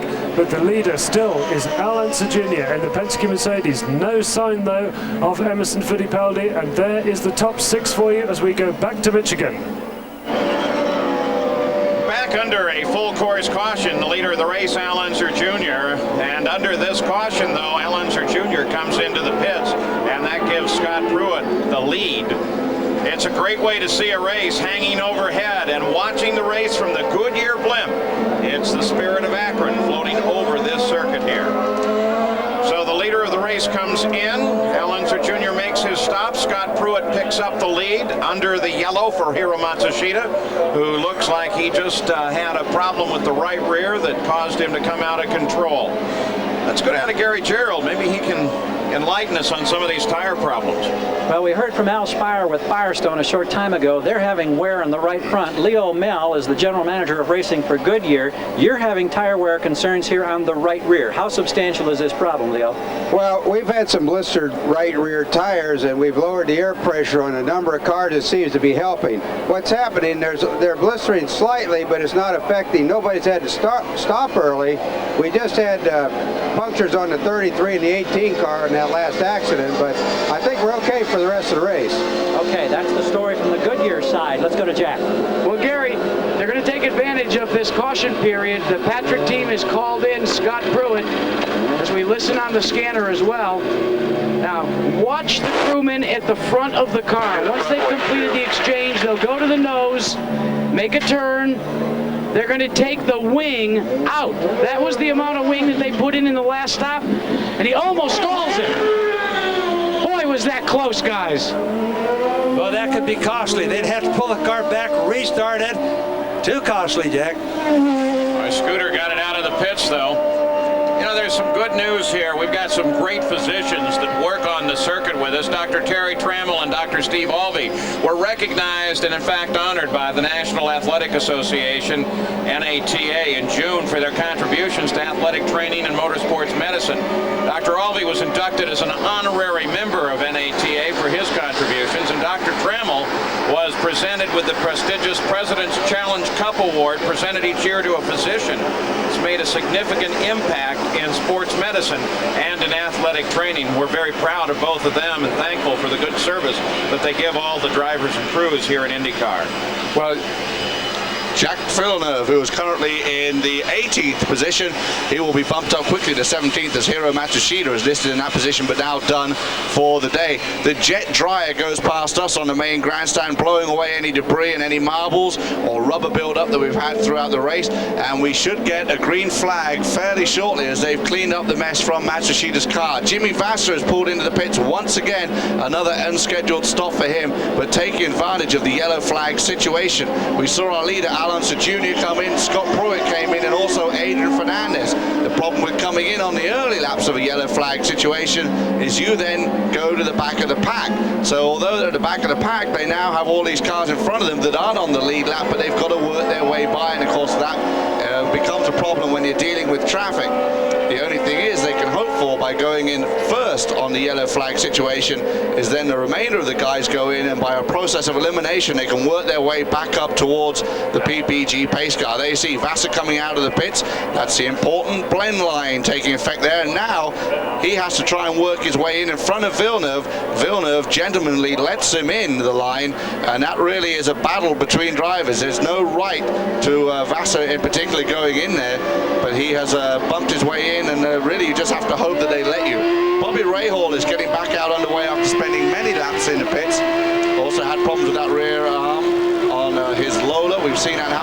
Lazier too. Now he pulls out. There you see the PPG safety car out on the track. You've got to keep all four wheels underneath this yellow line until that cone on the left you just saw. Now you can put two over the line, and once it goes white, you can put all four, as now Bobby Rahal goes down the backstretch and tries to catch up with the rest of the pack, which are right in front of us on the main straightaway right now, in front of this huge crowd on hand here at Michigan. Alonso Jr. in his Penske won this race in 1990, didn't compete in the Indianapolis 500, would love to get the 500-mile win here for Roger Penske at Roger Penske's beautiful track, which you see overhead from the Goodyear blimp, and there you can see the masses of cars and fans that are packed into this track here at Michigan. We're about 1 hour west of Detroit. Of course, we were in Michigan early this season for the race around the street circuit of Detroit, which was won by Robbie Gordon. Robbie Gordon not racing this weekend after the big crash on Friday. He will score no points in the championship, but it's looking good for him because Jacques Villeneuve down in 17th could pick up maybe 1 or 2 points if he ends up in about 11th or 12th with this attrition working to his favor, but doesn't look like he will score many on his big lead in the championship. Junior leads over Scott Pruitt in second, Eddie Cheever in third, Adrian Fernandez is fourth, Brian Herter fifth, Alicio Salazar is sixth, Teo Fabi is seventh, and Emerson Fittipaldi is eighth. Green flag this time by. We're racing again at Michigan, back under the green flag now after clearing up the mess from the Matsushita accident. And good news for Jacques Villeneuve fans as he's moved up now to 17th position, and of course all his major championship contenders are out of it. Bobby Rahal is back into the race. The order is Unser, Pruitt, Cheever, Fernandez, back to Michigan. Risk every single lap with potential gain or loss. So now the field spreads out. Al Unser Jr., Scott Pruitt are the fight at the front. Eddie Cheever there as well. Go on board with Adrian Fernandez. He runs in fourth place. Plenty of traffic ahead. Everybody except the guys in the front are really picking up a big draft right now. We'll just ride with Adrian.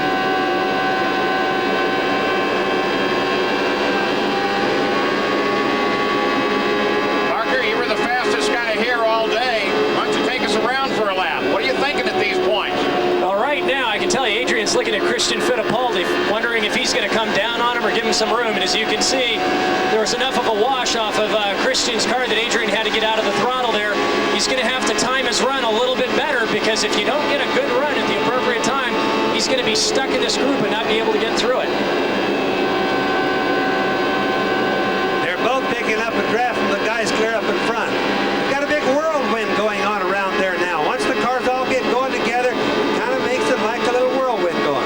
Adrian's going to give it another try here, but once again, he's going to get shut off by Christian. What he needs to do is get a little stronger run off him out of turn 2 and go inside hard, even down onto the apron, to make Christian realize that he's serious about getting by there. And Parker, as good as these onboard cameras are, does this really show you what the banking is like here? You know, I was really surprised. We were here testing a month ago, and I took my mountain bike up just to take a ride around the track, and you can't believe how steep it is in turns 1 and 2. I mean, it's a serious hard pedal up to the top, and when you're in the car, it seems like it's nearly flat. We're going to move around here and pick up Bobby Rahal, who runs in 14th place as he comes under Teo Fabi, who started alongside Parker in the front row. Parker, we understand from starting that you can handle the heat because you're tough and from Oregon, but what about the rest of these guys? How bad was it out there? Well, I do a lot of training for triathlons. I don't actually compete because my team owners don't want me to get hurt, but you'd be amazed at the number of physical fitness programs and careful diets that every one of these drivers are on. There's only 1 or 2 that don't adhere to some sort of strict daily training. And I've got to mention, while we're on board here with Bobby Rahal, that I could hear the cheer from the Honda pits when I drafted by Bobby the first time around past start and finish. And it's one of those things. Bobby did a great job for Honda, but just couldn't hold on. And I've talked to Bob recently, and he really wants to come back. And there goes Adrian Fernandez. You were just on board with him a few moments ago as he sails past Bobby Rahal. 162 laps complete. Parker, you talk about the fitness. I know that measurements made, tests made with drivers have seen that their heart rate goes up about triple or even more what it is at rest. Are you ever aware of that when you're driving? Well, I actually wore a heart rate monitor during a test not too long ago, and my resting heartbeat right now is 42 beats a minute. My maximum is just over 200. interesting. Prior to the start of the test, my heart rate was actually higher than when I was actually driving. And I think, like any aerobic athlete, I think what you find with these drivers is that on restarts or the start of the race, their heart rate's probably pretty elevated, but now they're back into some sort of nice pace. Oh, Parker, here's a problem. Eddie Cheever was running third, slowing down. It's only been 11 laps since his last stop. Gary Gerald, you're there with AJ. Watch out. AJ is talking on the radio. The headset has come out. What's the problem, AJ? I don't know. Something happened, I guess, to the motor or drive gear. We won't know till he gets here. I'll tell you what, I know you've been frustrated because this season it turned around from such a successful early start. Things were going very well up to this point today. Well, things are going good, but I guess something happened to the gearbox. I have no idea. All right, well, you can hear the disappointment in his voice as he steps to the wall, and here comes Cheever. We told you last week as Eddie throws the steering wheel that AJ was going to go test for the Brickyard 400. He did test on Monday. We don't know for sure if he'll try to enter that race or not. We suspect he will. And look at the body language now from Eddie Cheever as he just bangs that fist in frustration. He knew he had a good race car today and a great chance at a 500-mile win. Look at the shield on his helmet, how tethered that is from the air. That gives you an idea how much wind beating they take out there. So Eddie Cheever, after a terrific run for A.J. Foyt, showed that he was back and ready to fight once again. Climbs out of the car. Al Unser Jr. is still leading. We'll be back after these messages and a word from our ABC stations.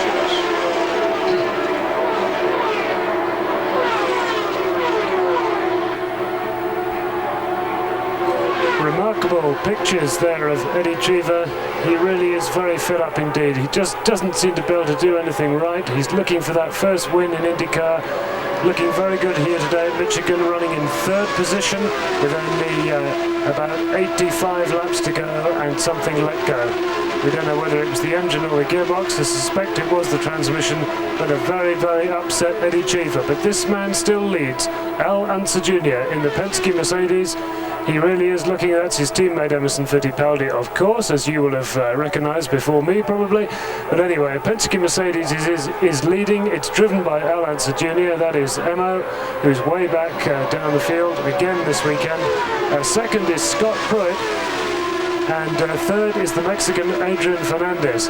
So this really is a race of attrition, a bit like Hockenheim earlier in the day, in that we saw so many retirements, particularly towards the end of the race, and we're going to see many, many more here today at Michigan. It's very hot out there. It's 500 miles, 250 laps, and they're running at full throttle for just about the whole of the lap. That's Scott Pruitt, or was Scott Pruitt in the picture, the man running in second position, doing a fantastic job in the Lola Ford on the Firestone tyres. But we've seen so many of the pace setters fall out so far, and there may be many more to come yet. But Penske are once again looking strong here. And if there are no more yellow flags, this race could be run at a record speed. It's been running at about an average of 195 odd miles an hour. That's Stefan Johansson, who has the camera on the front of the car. Last year's Penske, Stefan Johansson just outside the top 10 at the moment. And to bring you up to date, by the way, on the Bobby Rahal situation, he's running in 14th position and Jacques Villeneuve in 16th. But Jacques is 15 laps behind. But if things go on like this, nobody's going to challenge Villeneuve in the championship today because none of his rivals are going to score any points. So what a lucky day for this to go wrong for Jacques Villeneuve. What a lucky day for him to have a major problem. So as we ride around with Stefan Johansson, just over 80 laps to run here at Michigan. It looks very much at the moment like a win for Penske, but anything can happen. It's still very close, and look at Pruitt as we go back to Michigan.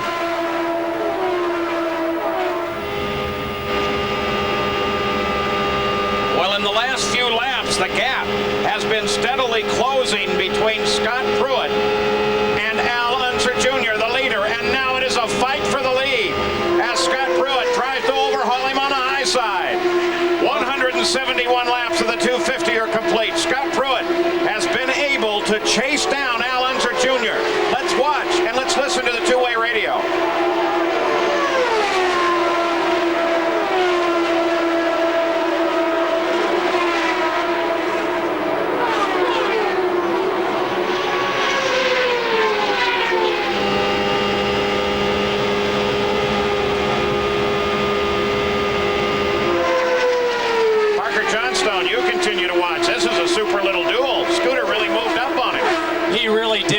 seeing is a classic drafting duel, just like we've seen in stock cars recently. And this is, now that they've resurfaced MIS, what a great place, what a great battle. Scotty's going high, Al's got the low line. This is going to be a real race of strategy between these two. Well, looking at this onboard camera, when do you begin to feel the vacuum behind the car ahead of you? Scott's definitely got it now. He's just got to get his timing right so that he can pull up at Little Al at just the right time to duck underneath him, either at the entry of 1 or turn 3. He's definitely got the toe now, and if he times this right, he might be able to get in underneath him.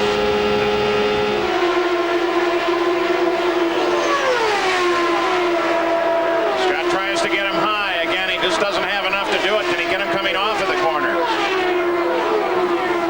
Now still tucked in. We'll continue to watch this battle for you. A year ago here, Eddie Cheever started driving for A.J. Foyt. He almost had one wrapped up for him today, Gary. Yeah, the bank look in the eyes, I think, really tells the tale. We keep an eye on that battle up front. And Eddie, I know you felt like you had both Pruitt and Unser covered. You thought you could surpass them. I think my car was probably the best one out there in traffic. It was running very well. I'm bitterly disappointed. I think something went wrong in the drivetrain in the back, but it was a heck of a race. And my compliments go to Penske for repaving this place. It's a lot of fun to race here now. I know it's been tough in recent weeks, so there have been a lot of disappointments for you and this team, and this looked like it was going to be a real bright spot. I thought I had probably the best chance of anybody out there to win the race, but we didn't. Again, thank you. It's Eddie Cheever. Remember Pruitt's pursuit of the lead at Indianapolis. Boy, look at it here, though. Scott Pruitt tries it low and takes the lead. Whoa. Scott Pruitt out in front. Boy, and he really, the draft worked there. It really did. You saw what Scott had to do is he had to drop way back to get another run on Al because he had lost his momentum, and he timed it just perfectly, used the draft, went right by him, and I'm sure now we'll see Scott pull out from Little Al. Happy Pat Patrick there. Well, you can see the smile on Pat Patrick's face, but what you're seeing right now, you're seeing the guys run their racing gear as opposed to their overdrive gears. And Penske probably had told Little Al to As they get caught up behind the slower car, Brian Herta, who is not in the battle, and Little Al tries to make the move. Almost had him captured there. Well, there's where momentum just pays off. Oh, and one car in trouble. This is Salazar, and it is yellow. And you heard Jimmy McGee scream pit to Scott Pruitt. Boy, a gentle kiss of the wall. And you can see water running out from under that car right there. Look at the number 7, the water running down. Probably water, not fuel. It's probably what caused him to spin. Probably broke a radiator or a hose or something like that. So here is Scott Pruitt in.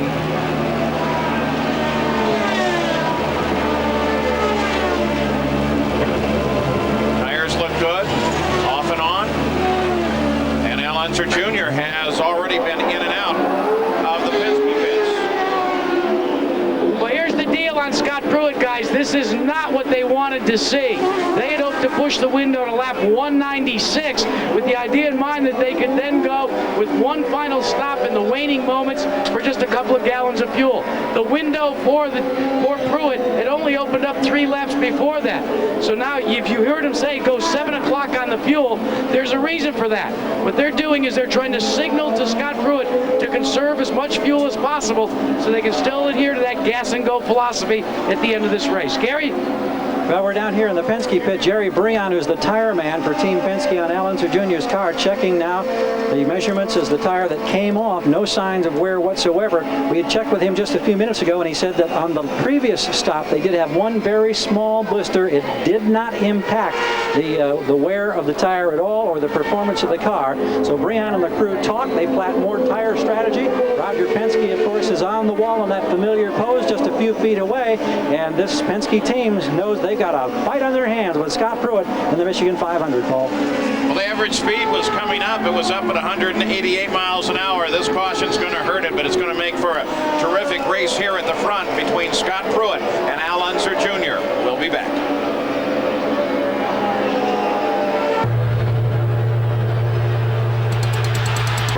Live.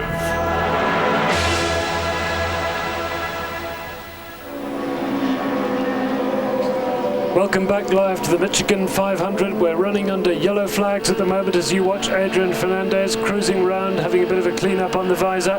The order is Scott Pruitt leading in the Lola Ford, but only just from Al Unser Jr. And last time we were on, we were saying that Al Unser looked to have it fairly comfortable, and at that very moment Pruitt was hauling him in at a rate of knots. That's Alicio Salazar's car.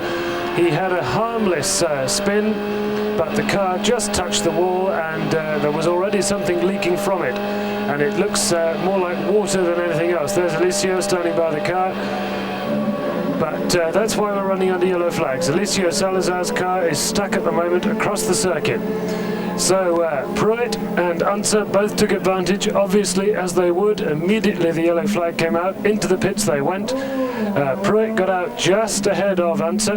In third position is the Mexican, and you see there 70 laps to go now. Only 70 laps to go out of 250. Third is Adrian Fernandez, the Mexican. Fourth is Brian Herter, a good effort this from Brian Herter. Fifth is Tio Fabi, and sixth now, up into the top six, is Emerson Fittipaldi in the other Penske Mercedes. So it's Pruitt, Unser, Fernandez, Herter, Fabi, and Emerson Fittipaldi. Jacques Villeneuve up into 15th position. Jacques Villeneuve, if he goes on like this, he will score some points at the end of the day. And of course, he needs all the points he can get if he's going to take the title this season. As Alicio runs back to safety, away from the track, we return now to Michigan and our American team there. There in that pack, coming off of 4, down across the tri-oval and across the start-finish. Now keep an eye way ahead up there. Boom, there goes the engine. Now then all the water out of the engine sprays back, not only on our camera, but on Adrian's visor, and then he almost collects Salazar as Salazar spins up to the wall off of turn 2. Here it is again. Watch Fernandez. He's virtually blinded. Whoa. Well, that was close, and there wasn't anything anybody could do about that. Certainly wasn't Salazar's fault. It was an engine that just literally exploded. Look at the white smoke coming out. The white smoke is oil, water, everything getting together. Now you can see the spray. Look at it way up there. Then the spray comes back and gets on the next car. Salazar must have seen it coming because he got down low. The IndyCar safety team trying to get the course cleaned up there off of 2. In the meantime, let's go to Jack. Well, this man knows what it's like to go to victory lane, but it's been a while for Pat Patrick. You got out of racing, you came back to try and help Firestone get involved. And Pat, you only live just down the road here, but the question is, what are you going to do about your fuel strategy? Because it looks, I noticed you and Jim McGee were chatting about it and trying to decide, is it going to be a gas and go we may see at the end? I can't really elaborate on that because Jim and I haven't agreed yet. Oh boy, Jim, why don't you get in here now? What part of it do you want to argue for? A gas and go? We haven't agreed to disagree either. This is what makes racing so very important, though. The strategy that unfolds on pit road. Forget the drivers during the caution. You guys are checking your telemetry. You're checking between yourselves and the years of experience. What do you think will be the determining factor, Pat? Well, it depends on how the cars perform. And Al's running very well. For sure is our car. The Firestone tires are doing excellent. As you know, the 2 Honda cars are the fastest cars on the track. Roger is a tough guy, and this seems like old times, he and I fighting it out. I just hope we're both here at the end. Well, the great thing, guys, when he was talking to me, look at over here. Jim McGee had one ear cocked, and he kept trying to see what Pat might say to see if he could get an edge on that argument and that agreement to disagree. A couple of real smart cats right there. Next Saturday on ABC Sports, the Indianapolis Motor Speedway will roll out the red carpet for the stars of stock car racing. Defending champion and NASCAR points leader Jeff Gordon battles a field of the sport's finest at the Brickyard 400 live. And then on ABC's Wide World of Sports, Dale Earnhardt and the world's top drivers battle in identical cars in the International Race of Champions, and I'm telling you, don't miss that one. Plus, we begin coverage of the World Track and Field Championships from the Oakbrook, Sweden. That's all Saturday here on ABC Sports. After 181 laps, there is the full field rundown under the yellow, so everybody's tucked up nice and tight. Interesting names there moving up. Johansson, St. James, Jimmy Vasser, who had a 1:29 pit stop, would put him behind. Let's go to Gary Gerald. We heard from Pat Patrick. Here's the other friendly rival for so many years, and it's kind of like old times. We're saying Roger Penske battling Pat Patrick's team.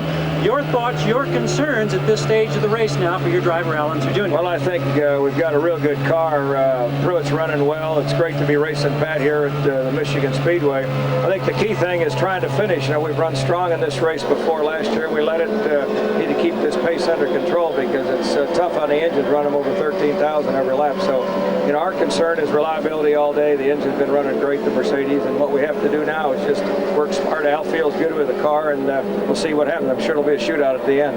Last night you had a reception honoring your 500 champions over the years, and you have all those beautifully restored race cars. What would it mean to Team Penske to come back and win this 500 miler in view of the frustrations you've had thus far this year? Well, in racing, there's nothing like momentum, and I can tell you that to win this race would be great. Al won the IROC race yesterday, so maybe it's a good weekend for us. So we're going to keep our fingers crossed, Gary, and Al's doing a heck of a job. Thanks, Roger. You know, since we mentioned it, the Penske restoration area just outside of this track is the home to 20 of 24 Penske chassis that have been built since 1974. And there they are.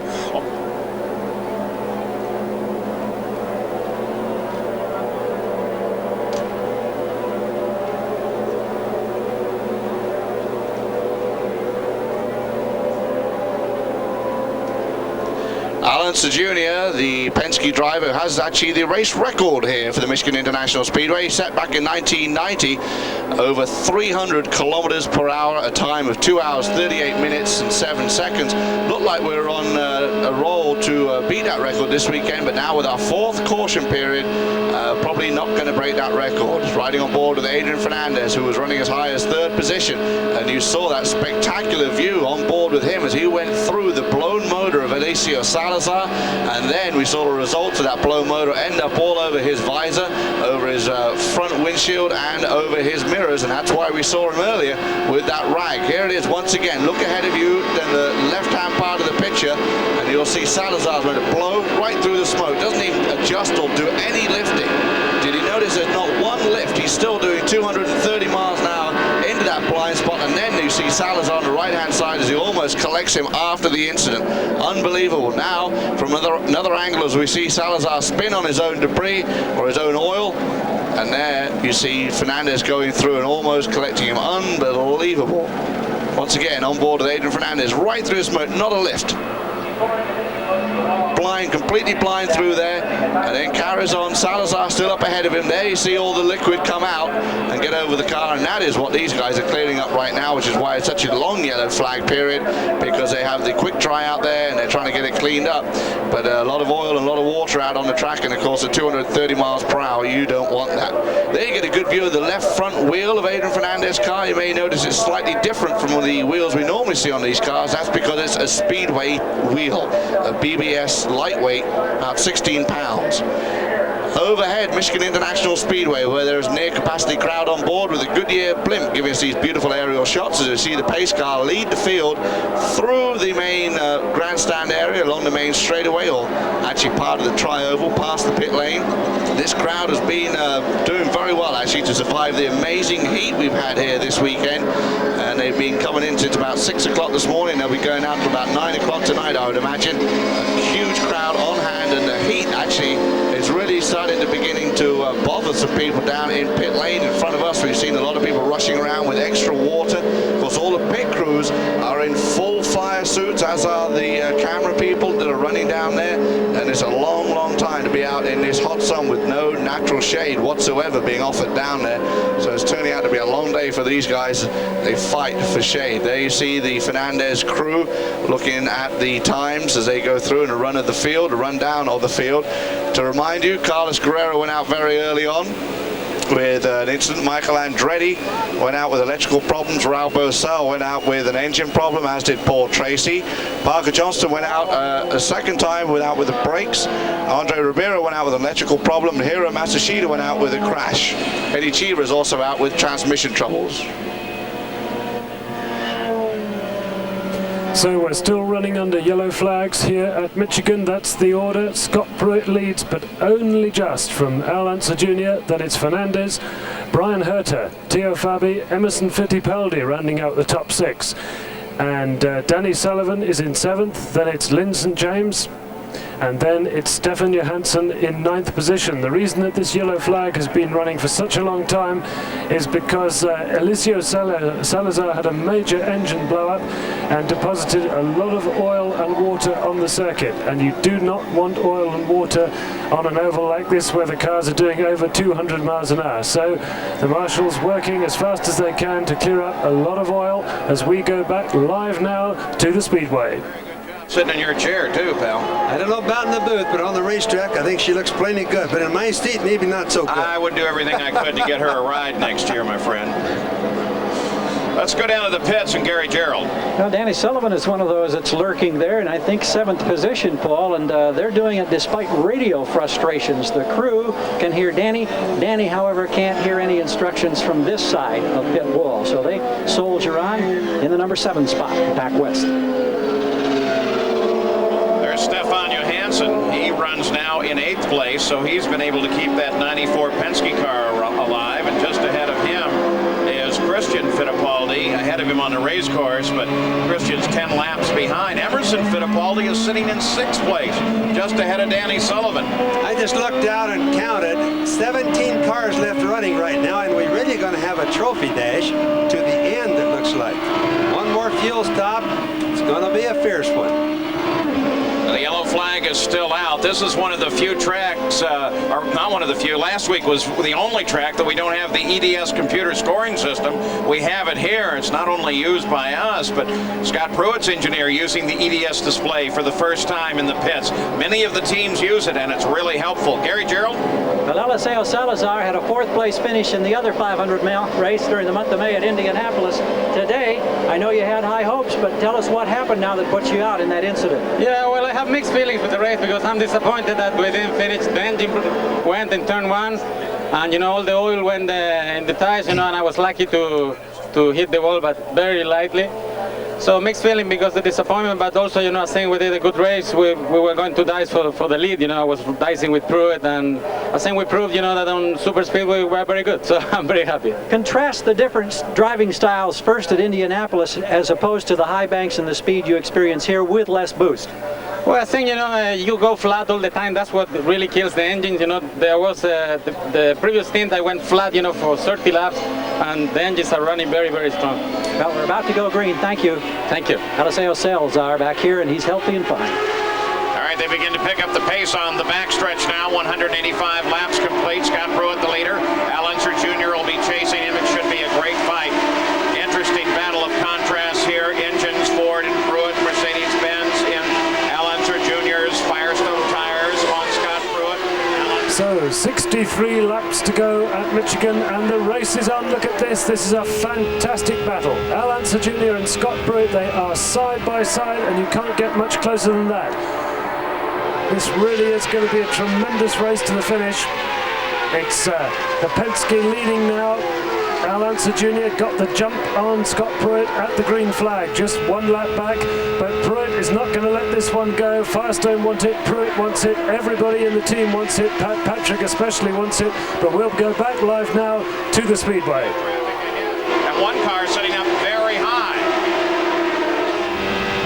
Keep in mind, too, if either one of these guys, or these two drivers, Pruitt or Little Al, run their engines too hard, too much RPM too long, they're liable to break them. Here comes Pruitt back on a challenge with Al Unser Jr., and Pruitt comes down inside him, and Pruitt comes back into the lead. Boy, he timed that beautifully. Now you can tell. Let's watch and see what Little Al does, and that'll be by the instructions from Roger Penske on what he wants him to do. Meaning, does he want to turn the RPM, or does he want to have a little bit more gam or assurance he's going to finish, turn less RPM? Now Pruitt overhauls Theo Fabi.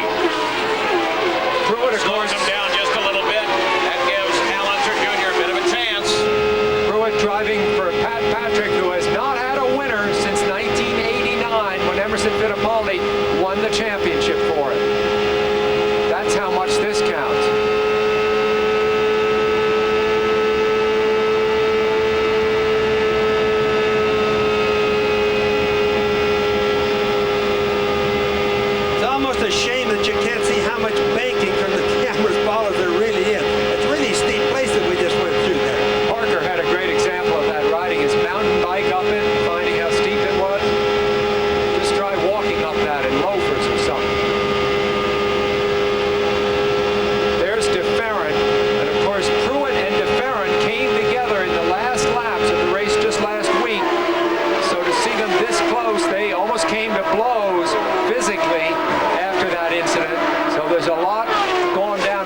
these two men just in this last week. Bobby Little Al doesn't seem to be able to mount a challenge right now. It's because Penske is telling him there's still plenty of time to the end of the race. He's using the draft, and I'll guarantee he's running in what I call the overdrive gear.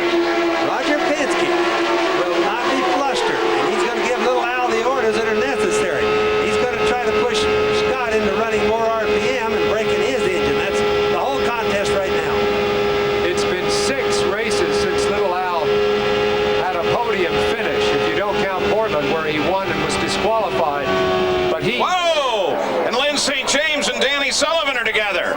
They're really hung together. Those cars are actually stuck together right there. They can't get apart. Let's check both drivers. Danny Sullivan not moving in that cockpit. Can't tell about Lynn. So the yellow is out again. That was a pretty hard hit on the right side for both cars. Quite a bit of damage. If you look at the rear wing, it's gone off of Danny's car onto the right there. Lynn is to the left. Lynn is moving. And Danny's head's still down. And another car involved, Herta. Minus the left front wheel. So what brought all of this on? And is Danny okay? Look at all the parts scattered all over. Brian Herta, who was lifts running back in into the pits. 4th place. That really takes Herta out of a hot finish. Apparently some concern about Danny. Lynn St. James moving around there. They walked away from her car, so apparently she's okay. They want to try and get the field slowed down onto the lower line there. Gonna wait and see how it goes. As far as you know, if we cut a tire, if I start feeling anything funny, I'll let you know. But we'll just kind of ride it out here for right now. Okay, 10-4, you just keep us posted as to how long you think it's going to be. We need a couple of 3 laps before you think it's going to go green. So things not looking good here at Michigan at the moment. A collision between Lynn St. James and Danny Sullivan, a man of huge experience on the ovals. Danny Sullivan still sitting in his car. We can only hope that everything is okay with Danny Sullivan. But this is what happened. The two cars collided at very high speed, as you can see, and it looked as though they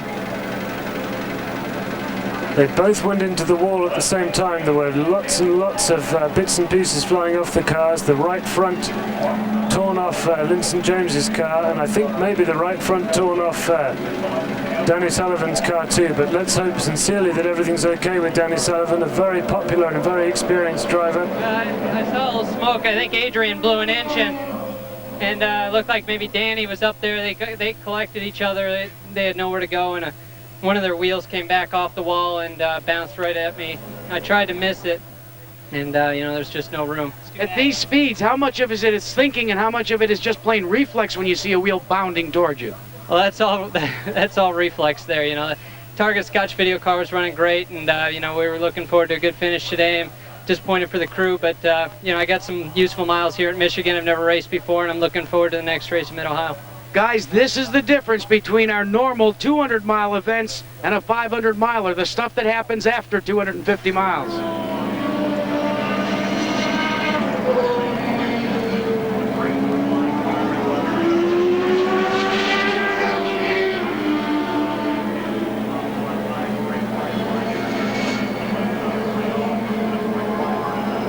So Bobby Rahal, very, very lucky to get away with that one as well. And thankfully not too many, other cars involved, but that could have been even more serious than it obviously is at the moment, as the rescue crews are working to get Danny Sullivan out of that car. We don't know how badly hurt he is, whether or not he's just trapped his feet in there or what, but let's hope it's not too serious. Meanwhile, Scott Pruitt leads the race. We're under yellow flags, quite obviously. There's an awful lot of debris and oil and water and bits and pieces all over the track here at Michigan. This yellow is going to go on for some time now, so it gives us just a breather to recap on the running order, which we'll do in just a couple of moments.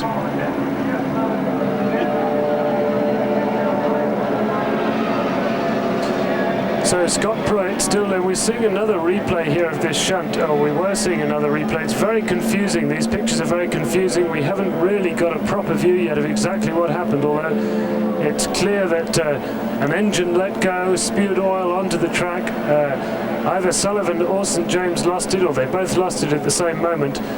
The cars collided, went into the wall together at high speed. And you saw the rest of it for yourselves with the cars coming to rest in the middle of the circuit. That is the Mexican Adrian Fernandez touring round. It looks like it's the end of Fernandez' race, and the attrition rate here at Michigan has been something else over these 200-odd laps that we've covered so far. But Scott Pruitt leads in the Lola Ford on those Firestone tyres with Alanza Jr. just behind him.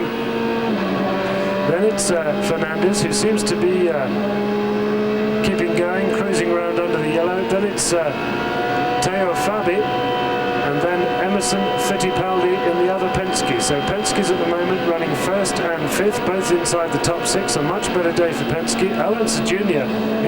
incidentally hasn't been on the podium for 6 races. There's the confirmation.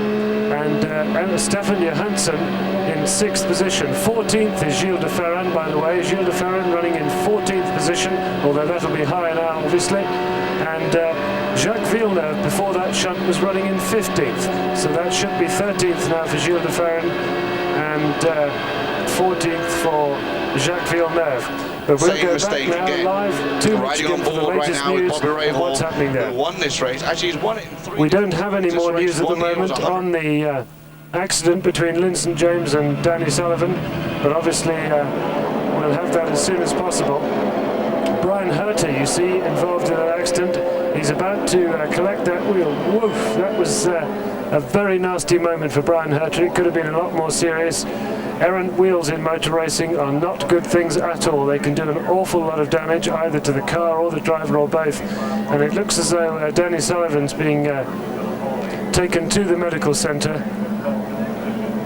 In fact, Gilles de Ferran is up to 12th position and Jacques Villeneuve up to 13th. So it looks as though we're going to have some points for Jacques Villeneuve, our championship leader. And he'll be very pleased with that, especially as his title contenders have not scored in this race at the moment, because Robbie Gordon is out after Friday's accident, Michael Andretti out of the race, Paul Tracy out of the race. So his closest challenger, Scott Pruitt, is at the moment leading, but it won't bring him up any closer to Villeneuve than Bobby Rahal already is in the championship, with the next race in a fortnight's time, of course, at Lexington. And the mood here at Michigan very low key at the moment, as you can see from these pictures. Everybody naturally extremely concerned about Danny Sullivan. He's been he's one of the most experienced IndyCar drivers, and a very popular figure. He's quite a star in North America. Danny Sullivan does a lot of television advertising, public appearances, very popular man. And we remember him, of course, in Formula One, when Danny came over to Europe to do his stint in Grand Prix racing. So we're going to see quite a lot of pit activity during this yellow flag period. And this is going to make a big difference, of course, to the fuel strategies as the laps roll away now. Less than 50 laps to go.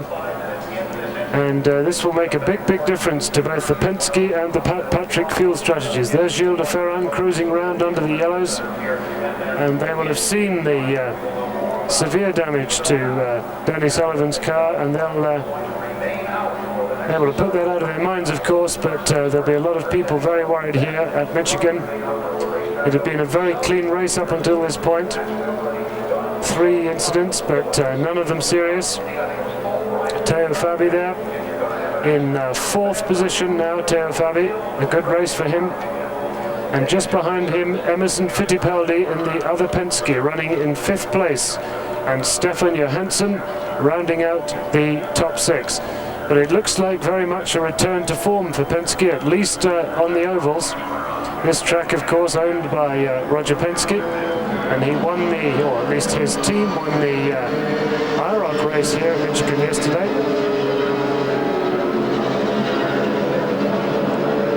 So as we wait for news of Danny Sullivan, we continue under the yellow flag, and it's going to be a tremendous dash to the finish.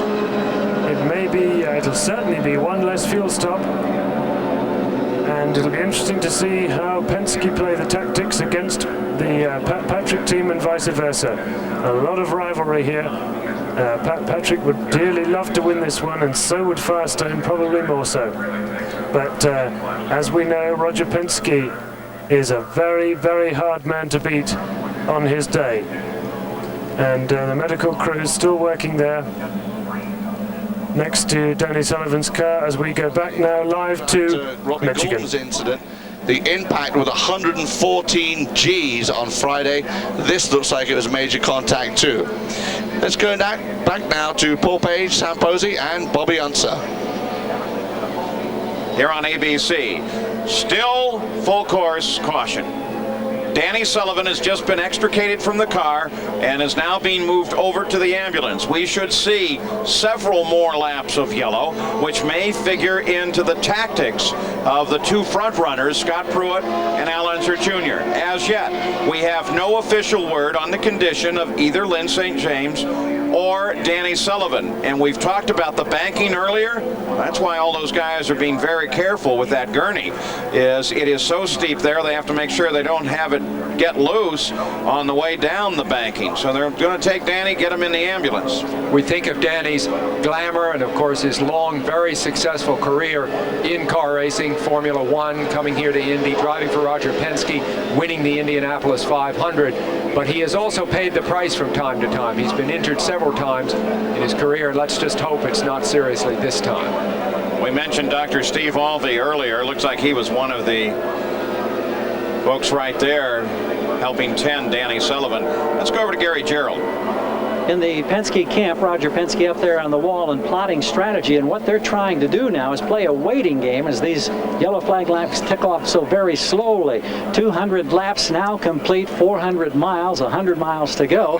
What they want to do, if at all possible, is get to lap 210 to open up the fact that then they would not have to make another pit stop the rest of the way. Keep in mind, early, they did get 41 laps under green flag conditions. The next stop, however, was 37 laps. They can get to 210. They think they can make it the rest of the way under green flag conditions. But at this very slow pace, they're still just under 10 laps away from that. Jack? Well, Gary, down here in the Pat Patrick team, almost precisely the same thing is going on. One of the things that the team has been doing, though, has been watching the television monitor. First and foremost, to see the condition of Lyn St. James and Danny Sullivan, but more importantly, to try and assess how long this caution will take place. Their window opened up at lap 200. The farthest they've gone thus far today was 46 laps.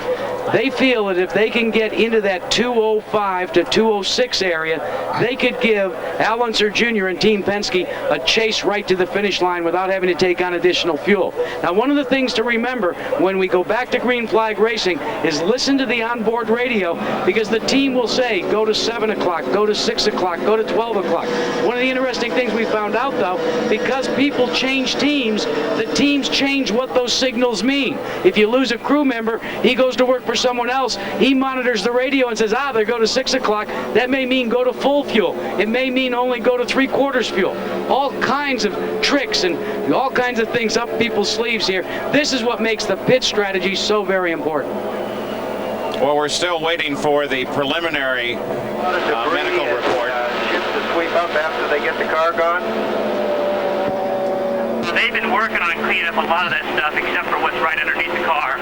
It looks like there's oil and water and such, so it's probably going to be, another little bit. I can't see until they get the car up off the ground how much crap's underneath it. So that's Scooter talking with Jim McGee as they try to anticipate when this caution period will be over and when they will be able to do their final stops.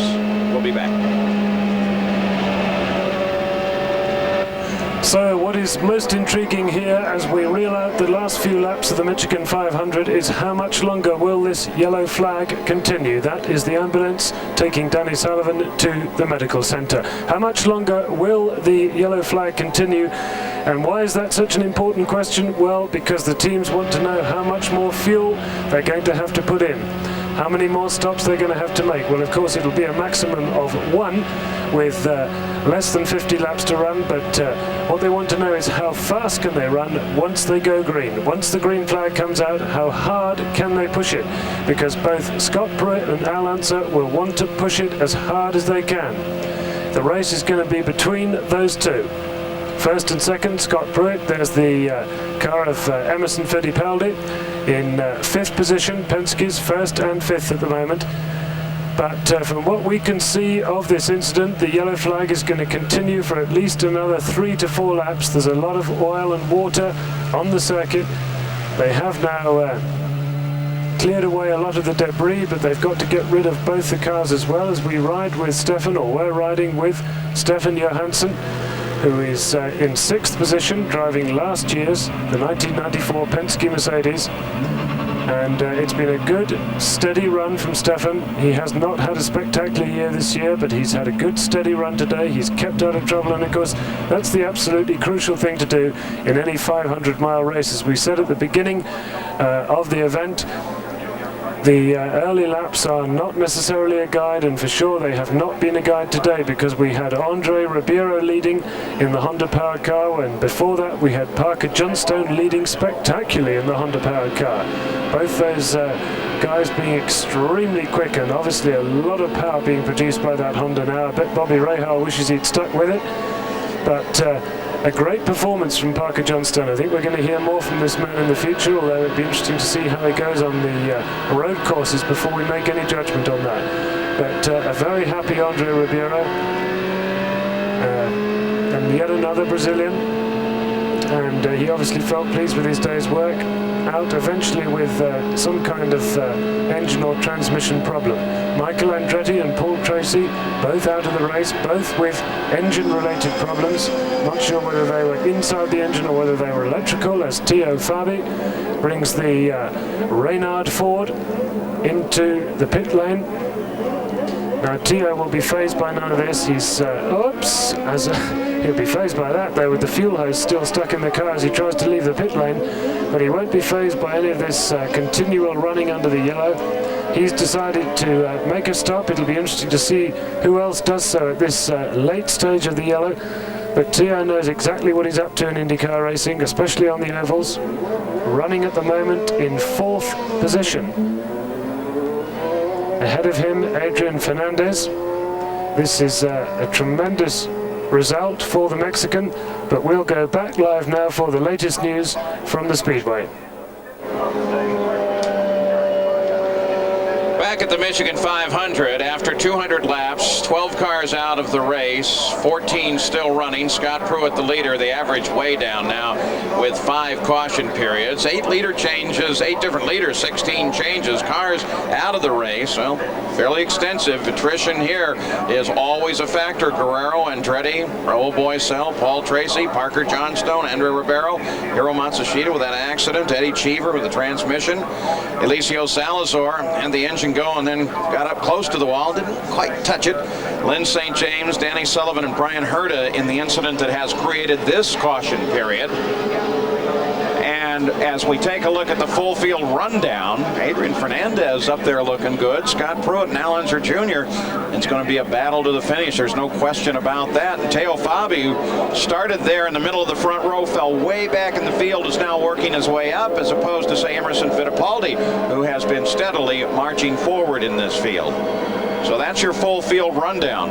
And let's go to Gary Gerald. Just outside the fence here at the safety center in the infield is owner Dick Simon, concerned, of course, because already today you've seen 2 of your drivers experience problems, walk away. Tell us about what happened with Lynn St. James and if you've had any conversation with her. Well, Gary, Lynn was doing a magnificent job. She was running 8th, I believe, at the time, and the car was absolutely perfect. She didn't want any changes, and she just radioed into us as she was going into turn 1. I believe the engine is going to let go, and it did. And at that time, she also said, whoa, and I think that's when Danny Sullivan hit her. The next thing I heard on the cart monitor that we monitored that she was okay. Driver code 1 means that she was okay, so I gather that she's fine.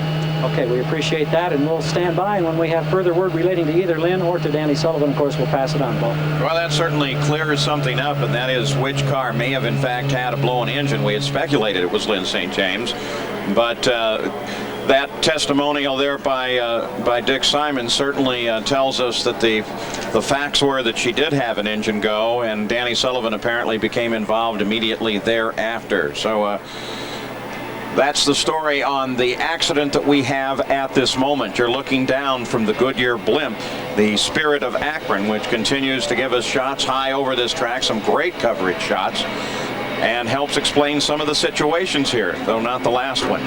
So Scott Pruitt, his friends call him Scooter, is out in front. Al Unser Jr. lined up just behind him. Bill DeFerrin's going to be in the middle of this too, and he's been running at the same pace with the leaders.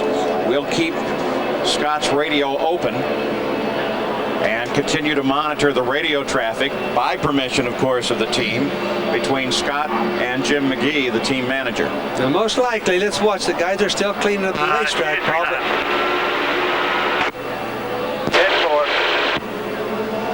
But both of these guys are probably going to come in. There's the mess that's still on the track. Now just watch. Both Pruitt and Little Al are waiting to come in the last minute that they can go, because they'd like to get as close to the end of the race on this last stop. We think they can do about approximately 40 to 43 laps on a full load of fuel. And Jack Arute, Adrian Fernandez, looking pretty good with 45 laps to go. And you know, we talk about the good old days. Let's talk about Rick Gallis as well. He's put an ace face up on the deck here as well, because he is going to call his third place driver on the pit road first of the leaders, thinking that maybe track position will help him just a little bit. They really feel like they have a chance to win this race.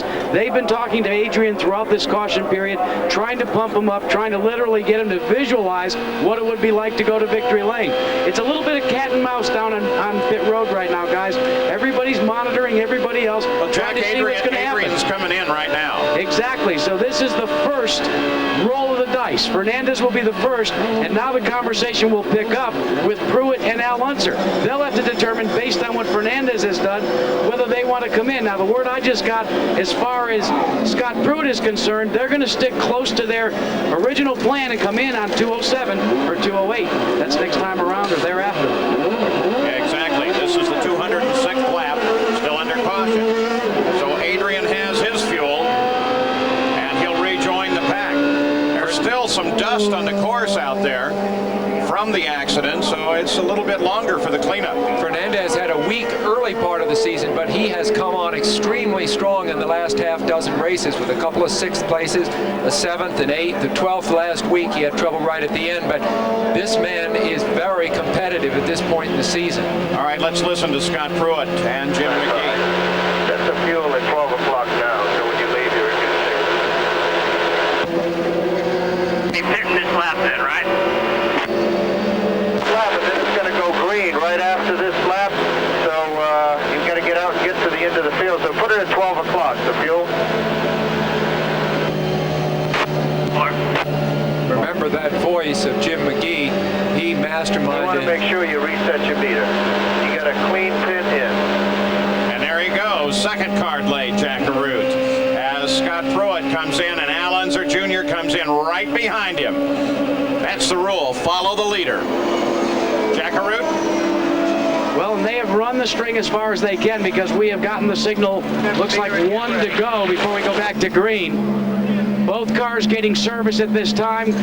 You can't ask for two better crews. Al is the first one down and out, but he is further back pit road, so it'll be a drag race to the end of pit road. But Al beats him. Now let's just see if they violated the speed limit. That's the big problem all the time, black flags. Well, they've got a button on the steering wheel which can keep the speed down if they remember to push it. I haven't heard them battle. I haven't heard them use this year. Let's listen. Ready to go green. Getting ready to go green. Didn't mean to shush you there, Bob. That's all right. No, I was trying to listen to it too, Paul. Lynn St. James. Obviously, she's all right. That's good news for us.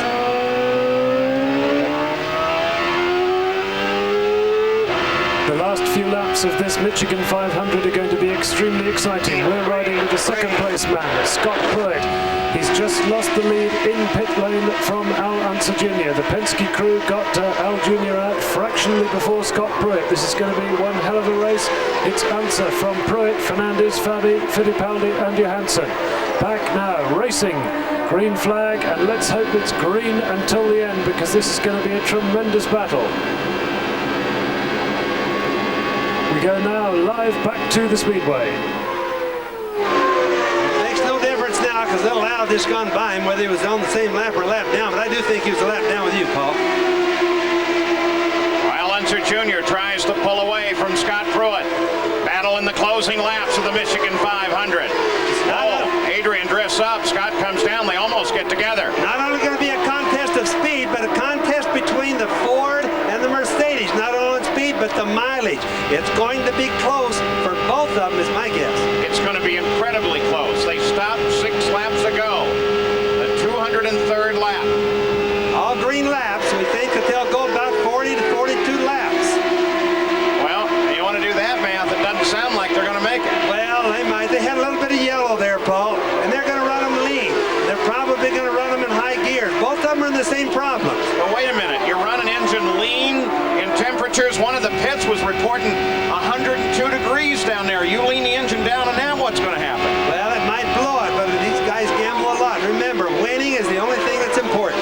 Remember, side by side down the backstretch with Emerson Fittipaldi.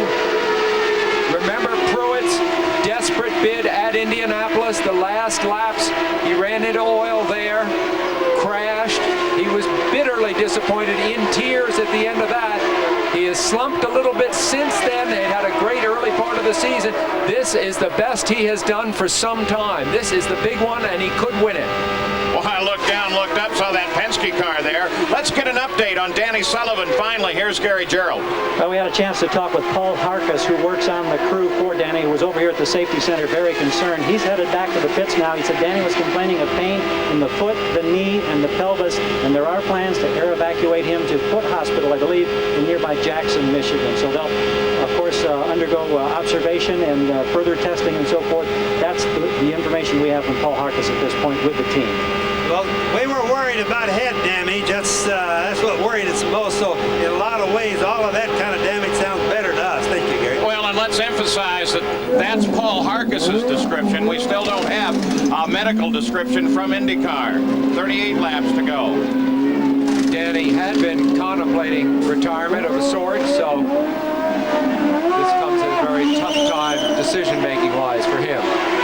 Emerson Fittipaldi held Pruitt up there a little bit, and for one lap he came around 0.6 behind and then 67/100ths behind, so he dropped back just a little bit. Little teamwork maybe. I think Emma would naturally try to help his teammate as much as he could, but this racetrack being newly paved again, the grooves are all over the place. So there's ample place to pass here no matter where you are on the track. Pruitt 1.5 seconds back. Pruitt, of course, has never won an IndyCar race. Al Unser Jr. has won 28, including races here. Let's also keep in mind that if either one of these two drivers, Al's on the front, Pruitt right behind him, both look like kind of white on the screen there. Both of them, if they really, really, really run them hard, stand a good chance of breaking between now and the end. Good set of corners for Pruitt. He closes in. He's 1.1 back now. Situation with Goodyear's incredible win streak, over 300 races consecutively on the line, obviously right now, as Pruitt pursues in his Firestone shot car. That's on the line. And here's what we have from IndyCar thus far on Danny Sullivan. He has injuries. They're not defined, but he is conscious. That's all we have on Danny Sullivan from IndyCar officials at this moment. Let's go to Jack Arute. Well, here's the story on Scott Pruitt. They are going to have to conserve fuel and conserve it in a big way. The telemetry and the hand figuring have given them the following. They need to average 2.147 miles per gallon in order to go the 250-lap distance here without coming into the pits again. Well, Jack, he's trying to position himself to pick up a draft, that's for sure. And he's got a draft. He's had a draft since they threw the green. Yeah, but is that another way to save mileage? It is. In fact, that's what I was trying to interrupt you to tell you. Scott's gaining on this. I would disagree with Penske's and Little Al's theory. Little Al should be trying to run back and get the advantage of the draft helping the fuel mileage.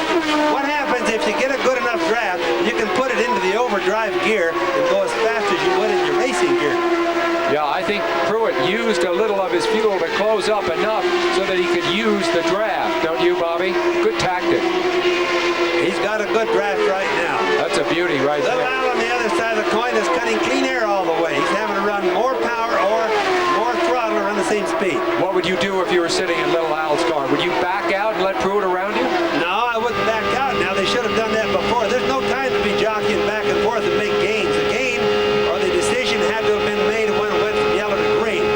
Remember, this is the last segment to the end of this race. And remember, too, they have a huge lead over the third-place car of Adrian Fernandez. He's back in third, fully a lap and change back.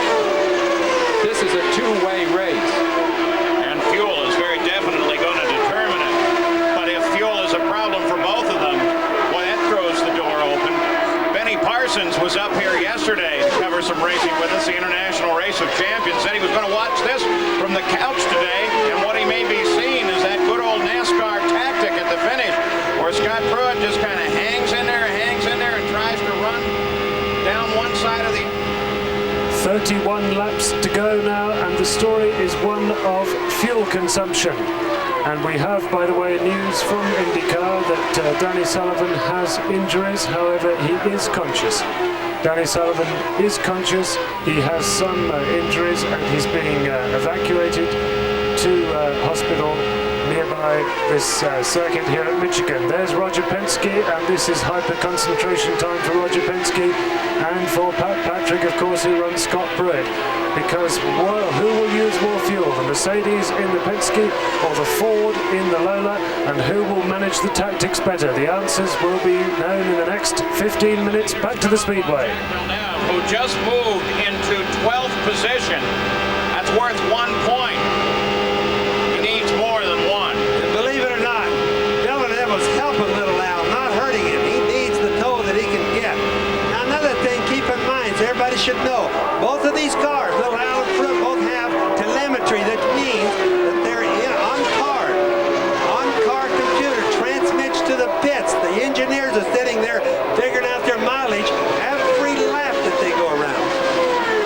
So the battle continues. When we come back, it'll be a run to the finish. We'll take you all the way to the checker. This is the battle, we're riding with it. This is Scott Pruitt in second place, but only just from Al Unser. That's how close it is. That's a great shot. There's less than a second in it. Sometimes Pruitt catches Unser, sometimes he falls back.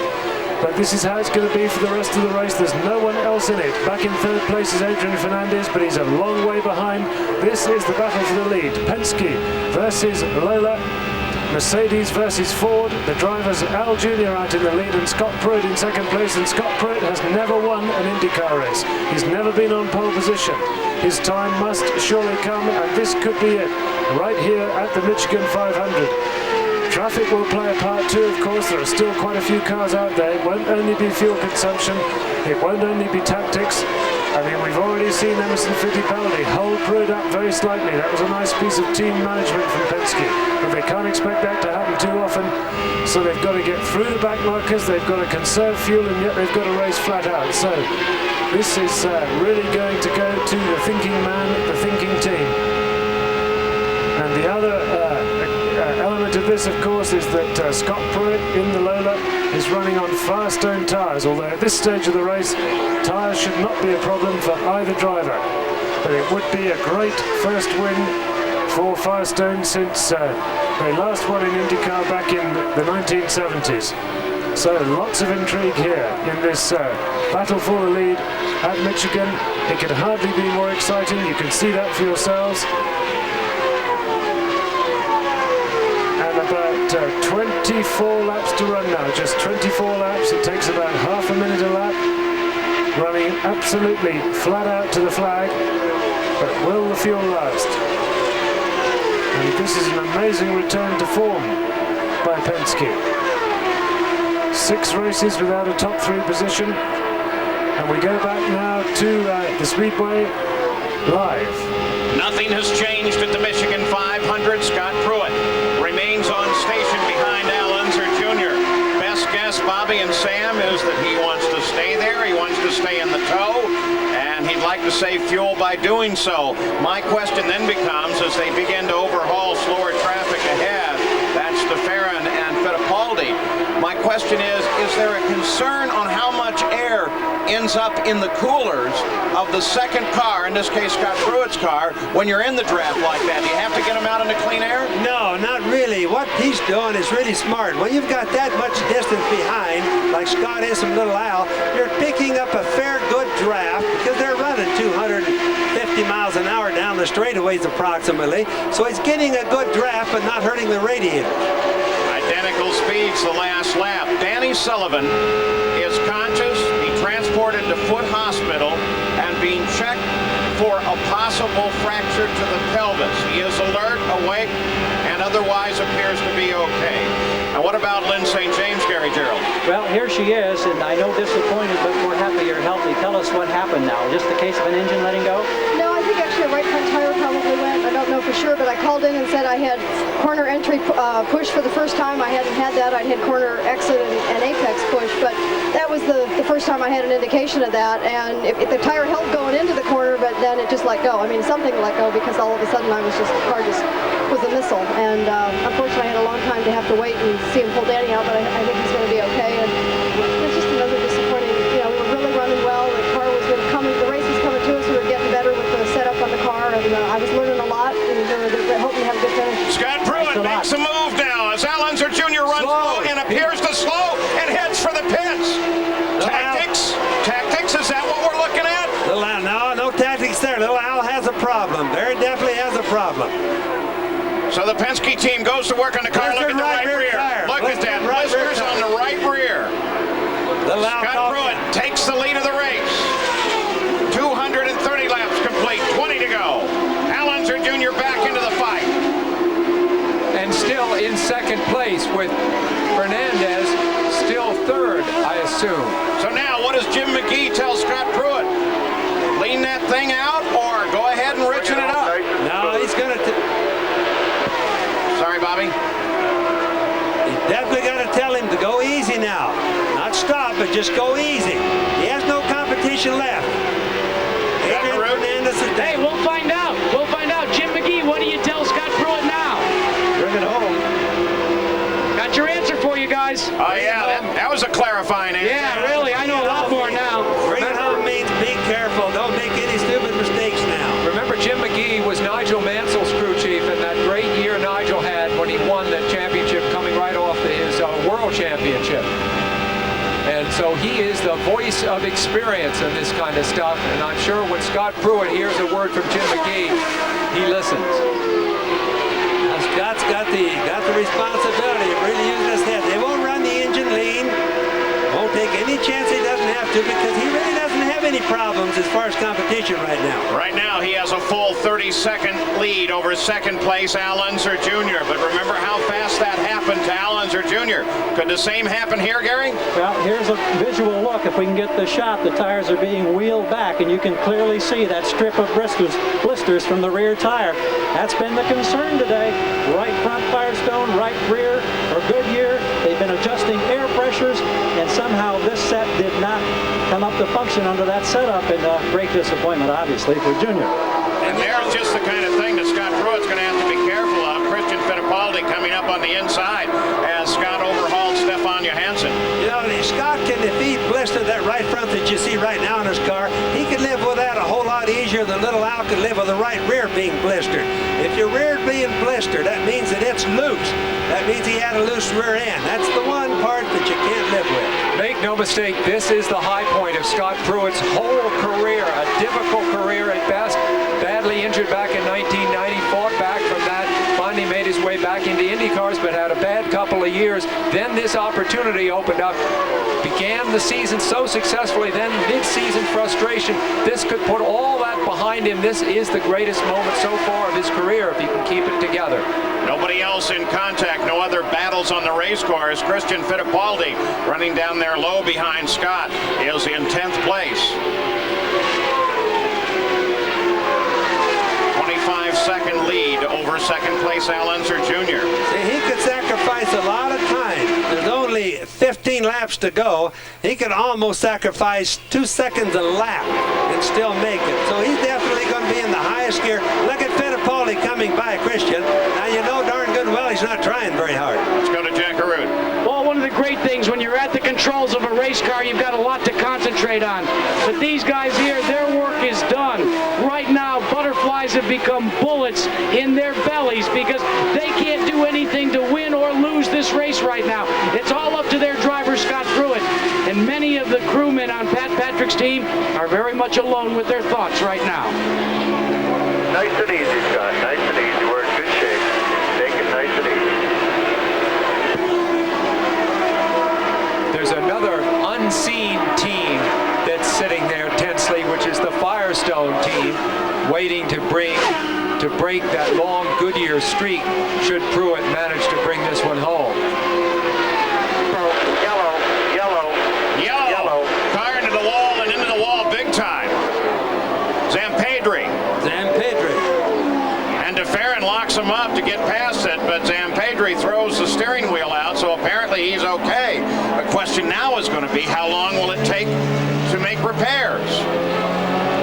And what it does do is closes up the 23-second gap between Scott Pruitt and Al Unser Jr. Fuel ceases to be an issue. Now this is going to raise the price of poker.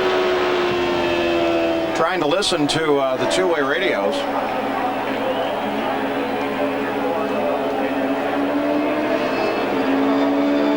This is going to be a shootout. Now, when it does go green, if they get this cleaned up, which they'll try very hard in the 12 laps that are in. We can probably get a good idea. It didn't look like I ran through anything. I went right down to the inside of the track on a load. It was pretty good. It's, this time by it's going to be about 11 laps to go. Judy's going to come around, so he's going to be in the back of the field. But we're in pretty good shape here. So, while the caution is out, we'll leave for just a moment, and we'll be back. 12 laps to go, unbelievable. Back under yellow flags at Michigan with just 11 laps to run.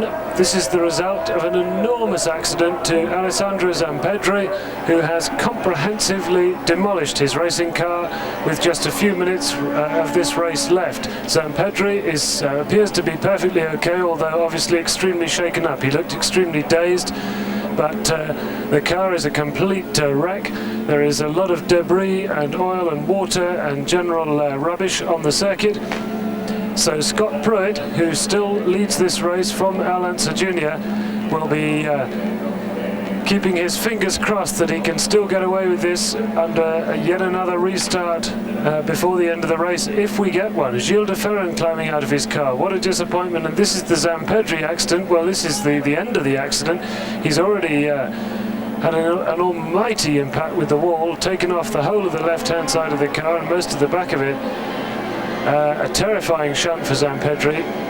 And just thank goodness that nobody else got involved in it, because that could have really been extremely nasty, a lot worse than it already is. But the car stood up, well, the cockpit section, the tub stood up very well to that shunt, and Zampedri appears to be perfectly okay, which makes it even more unfortunate that Danny Sullivan appears to have broken his pelvis in his accident, because Danny's accident had nothing of the force we saw there in the Zampedri shunt. Christian Fittipaldi in with a right rear puncture. Well, that's fairly, I would think, almost certainly the result of running over debris on the circuit, and I wonder how many more times this is going to happen as the laps ebb away here.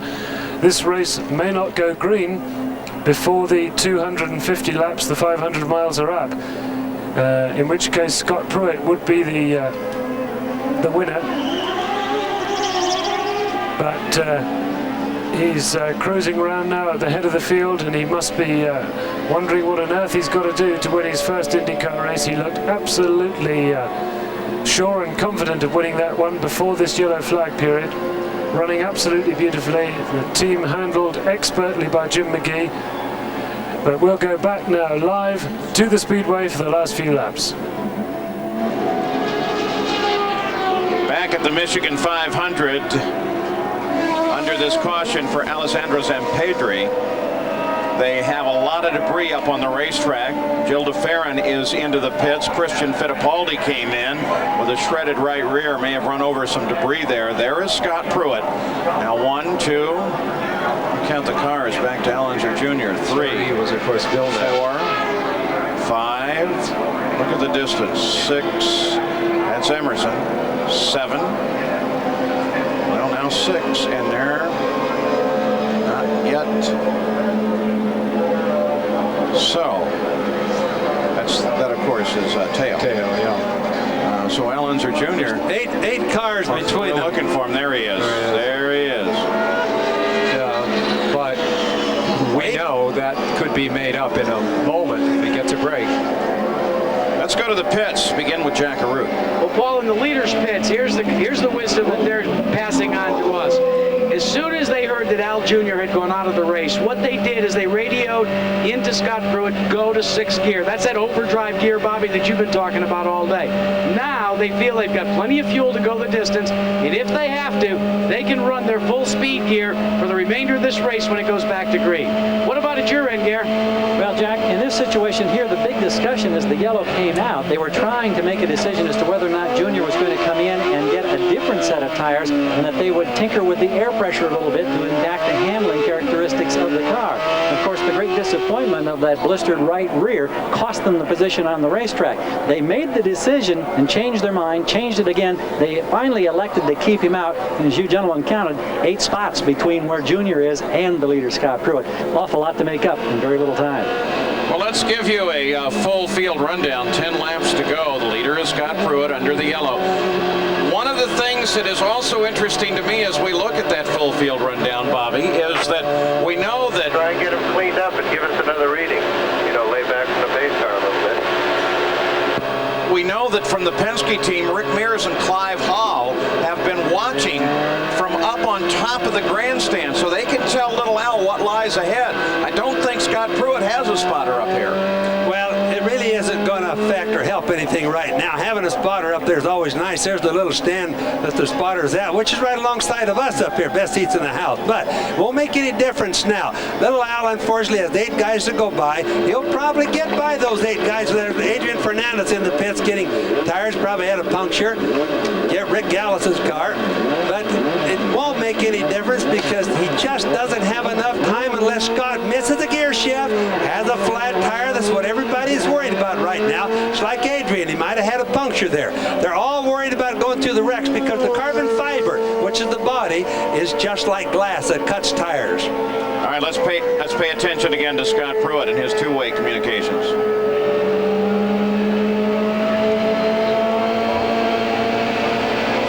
Working his car back and forth now, feeling to make sure he doesn't have a tire going down. See, the driver can't see the rear tires. He can see them in his mirror, but they don't look like much. So he's feeling it right now to make sure he doesn't have a slow leaker like a little pinhole. Let's go to Jack. Well, you don't think Team Penske's feeling the heat? You see the crew member walking away down here, all the way down, did a sprint all the way up towards the front of the field to the cars that are between Al Unser Jr. and Scott Pruitt and began to lobby, and we don't know whether effectively or not, if they would move over and let Al Jr. go to the front and try and race for the lead. Don't know how the lobbying turned out. You figure you have to take a chance, though. You have to try and argue it. Yes, that's for sure. You know, there's plenty of room to pass it, like, as we've said all day. The problem is he needs a certain groove to attain the speed he needs to catch Scott. Notice how calm Pruitt sounds calm, almost laconic to me in view of the few moments that separate him from the high point, the culmination of his racing career. The big worry right now, the way I see it, is going to be whether or not either one of them, or either one of the three, including Adrian Fernandez and the Gallus car that's running third, we got to keep track of him too. But if these guys have a flat or miss a gear shift, do something like that we would call stupid at the start, that would be bad.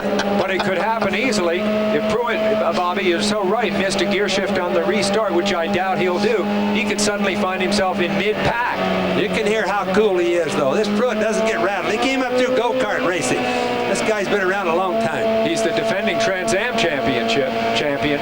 In his year off from IndyCar racing, he just went and won the Trans Am. Probably 3 more laps of yellow, Jackaroo. Paul, we're talking about where the spotters are. You talked about Clive Hall and Rick Mears being up in the best seat in the house. Found out where Scott Pruitt's spotters are. See, way up there at the end of the grandstands. They say 5 rows down. They bought a ticket. Their car owner doesn't own the speedway. Card can't stop him from doing that, that's for sure. Let's go to Gary.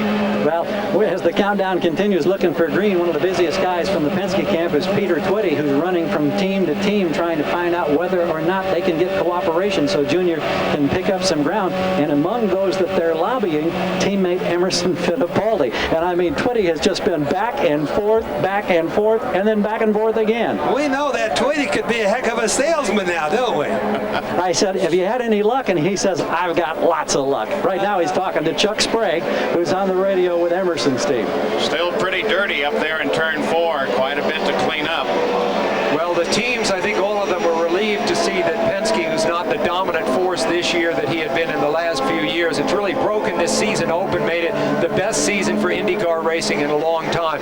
But they want everybody to have a fair shake. And when you know a man wants to work his way through the pack, you at least want to know he's there and see if you can give him a chance. Al Unser Jr. pulls up, wants to make sure Teo Fabi knows exactly what he intends when they go to the restart. They're still trying to get a cleanup there.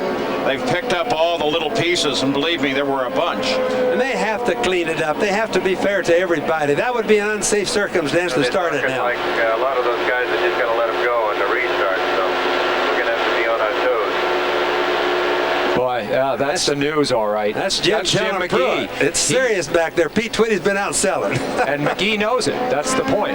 Yeah, but now does McGee send somebody down the pits? To lobby the other way? No, and he doesn't have the chip either. But here's McGee, because there's a Firestone Goodyear chip here, too. And remember, McGee used to run Penske Racing. He used to be the general manager over there.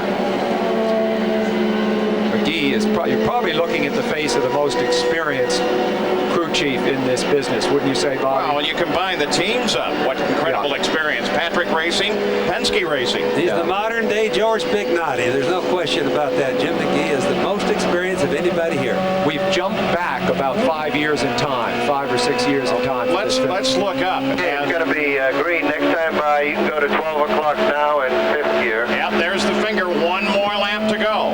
5th gear, so they know green. That's the go gear, 5th is. And I think is only 1, 2, 3. Just 6 laps to go after nearly 3 hours of racing, and this could hardly be more exciting. Scott Pruitt from Al Unser Jr. There are only those two in it, and it looks as though the cars between those two are going to let Al get a run up to Scott Pruitt when we go green, and we should be going green in about 1 lap's time.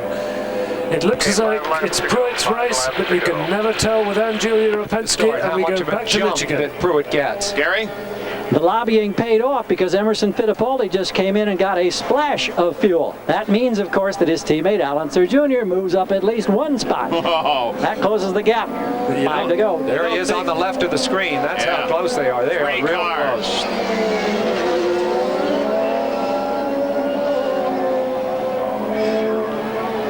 So we're going to have a sprint to the finish. Of course, we're running close to our time limit here. We're going to get the end of the race for you. Don't worry about that. What we may miss is an interview with Scott Pruitt on his first IndyCar win. He has taken that big jump. I knew he'd have to. And he gets the green. All right. That's decisive. The game is Al Unser Jr. He runs high. Christian Fittipaldi overhauls Teo Fabi low. Little Al stays high. So that's 1 car.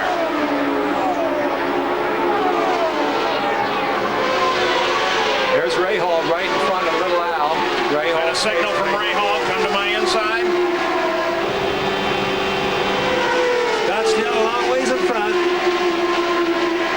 2.5 seconds.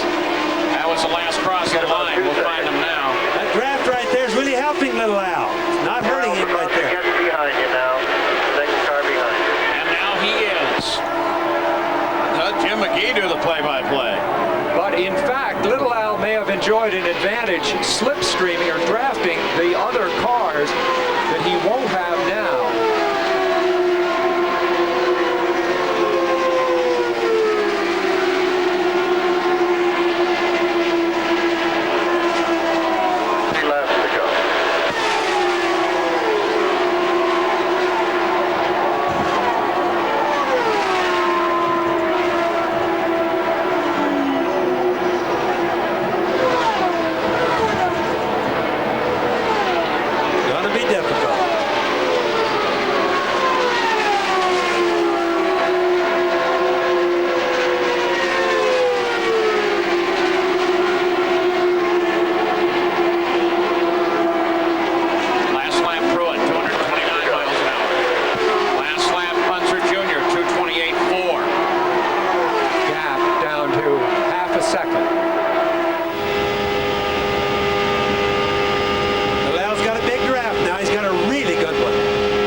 Races I've seen.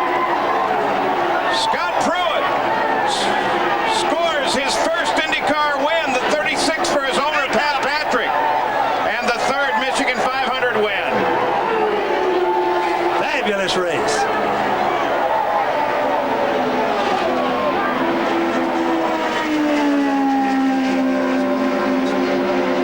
So there it is. There was the finish of the race. Scott Pruitt timed it absolutely perfect. For a moment I thought he'd gone just a little bit too early, but not so. Perfect timing, and Scott Pruitt takes the win by inches. Well, what an absolutely fantastic motor race. The most exciting IndyCar race this year by far. Absolutely nail-biting. I don't know about you, but I was holding my breath for those last 2 laps. Absolutely stunning bit of driving by Scott Pruitt. Al Unser Jr. just went a little bit too early, and Pruitt was able to slipstream by him literally just before the line. What a great motor race. Absolutely thrilling. And the first win for Firestone Tires since 1974. A great win for the Pat Patrick team, one of the most experienced and oldest teams in IndyCar racing. Beautifully managed by Jim McGee, the man who used to look after Nigel Mansell, the man who used to look after the Penske team. And for 35-year-old Scott Pruitt, who took a year off last year and won the Trans Am Championship, this really is something else. It could not have been more exciting. Let's just listen to it. And for me, the excitement was made all the more special by listening into the pits car radio, Jim McGee talking so calmly to Scott Pruitt, telling him exactly what was going on. And if only we could have more of that on IndyCar on Eurosport, and if only we could have some of that on Formula One. It's so exciting to hear that conversation between the team and the car. So that's it, Scott Pruitt from Al Unser Jr., the Michigan 500, a great race, and we'll be back, of course, in a fortnight's time for the Lexington IndyCar race. And after this, it's the German Grand Prix with John Watson and Ben Edwards, and that's worth watching too. The end of a great day's motor racing.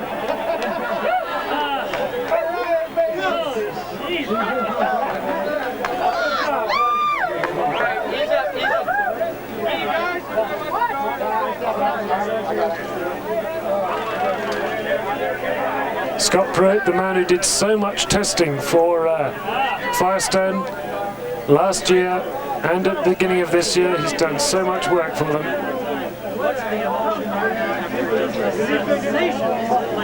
No, it's great. I can't see it.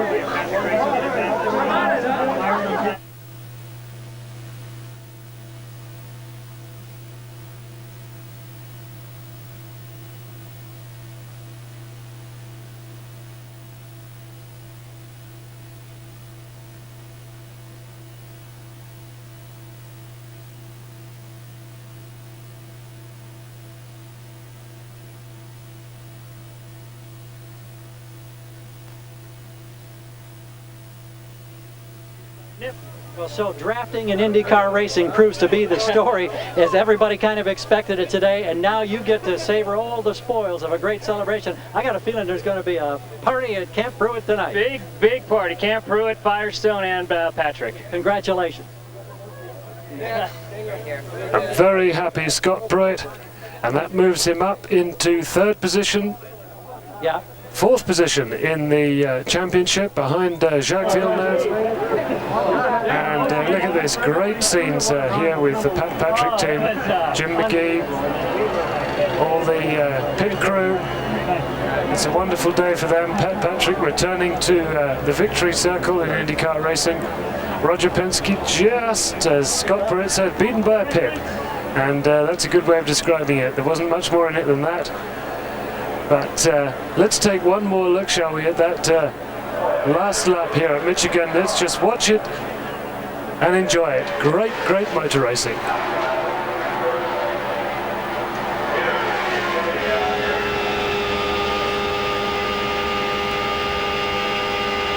One lap to go, and Scott Pruitt is in second position. It looks as though Allens has got him, but Pruitt has other ideas. Takes the high line, slipstreams up alongside Al Jr. Absolutely, whoa, so close side by side there. An utterly thrilling end to the Michigan 500 after almost exactly 3 hours of motor racing. The German Grand Prix next. Hope you enjoyed it as much as we did. Good night to you.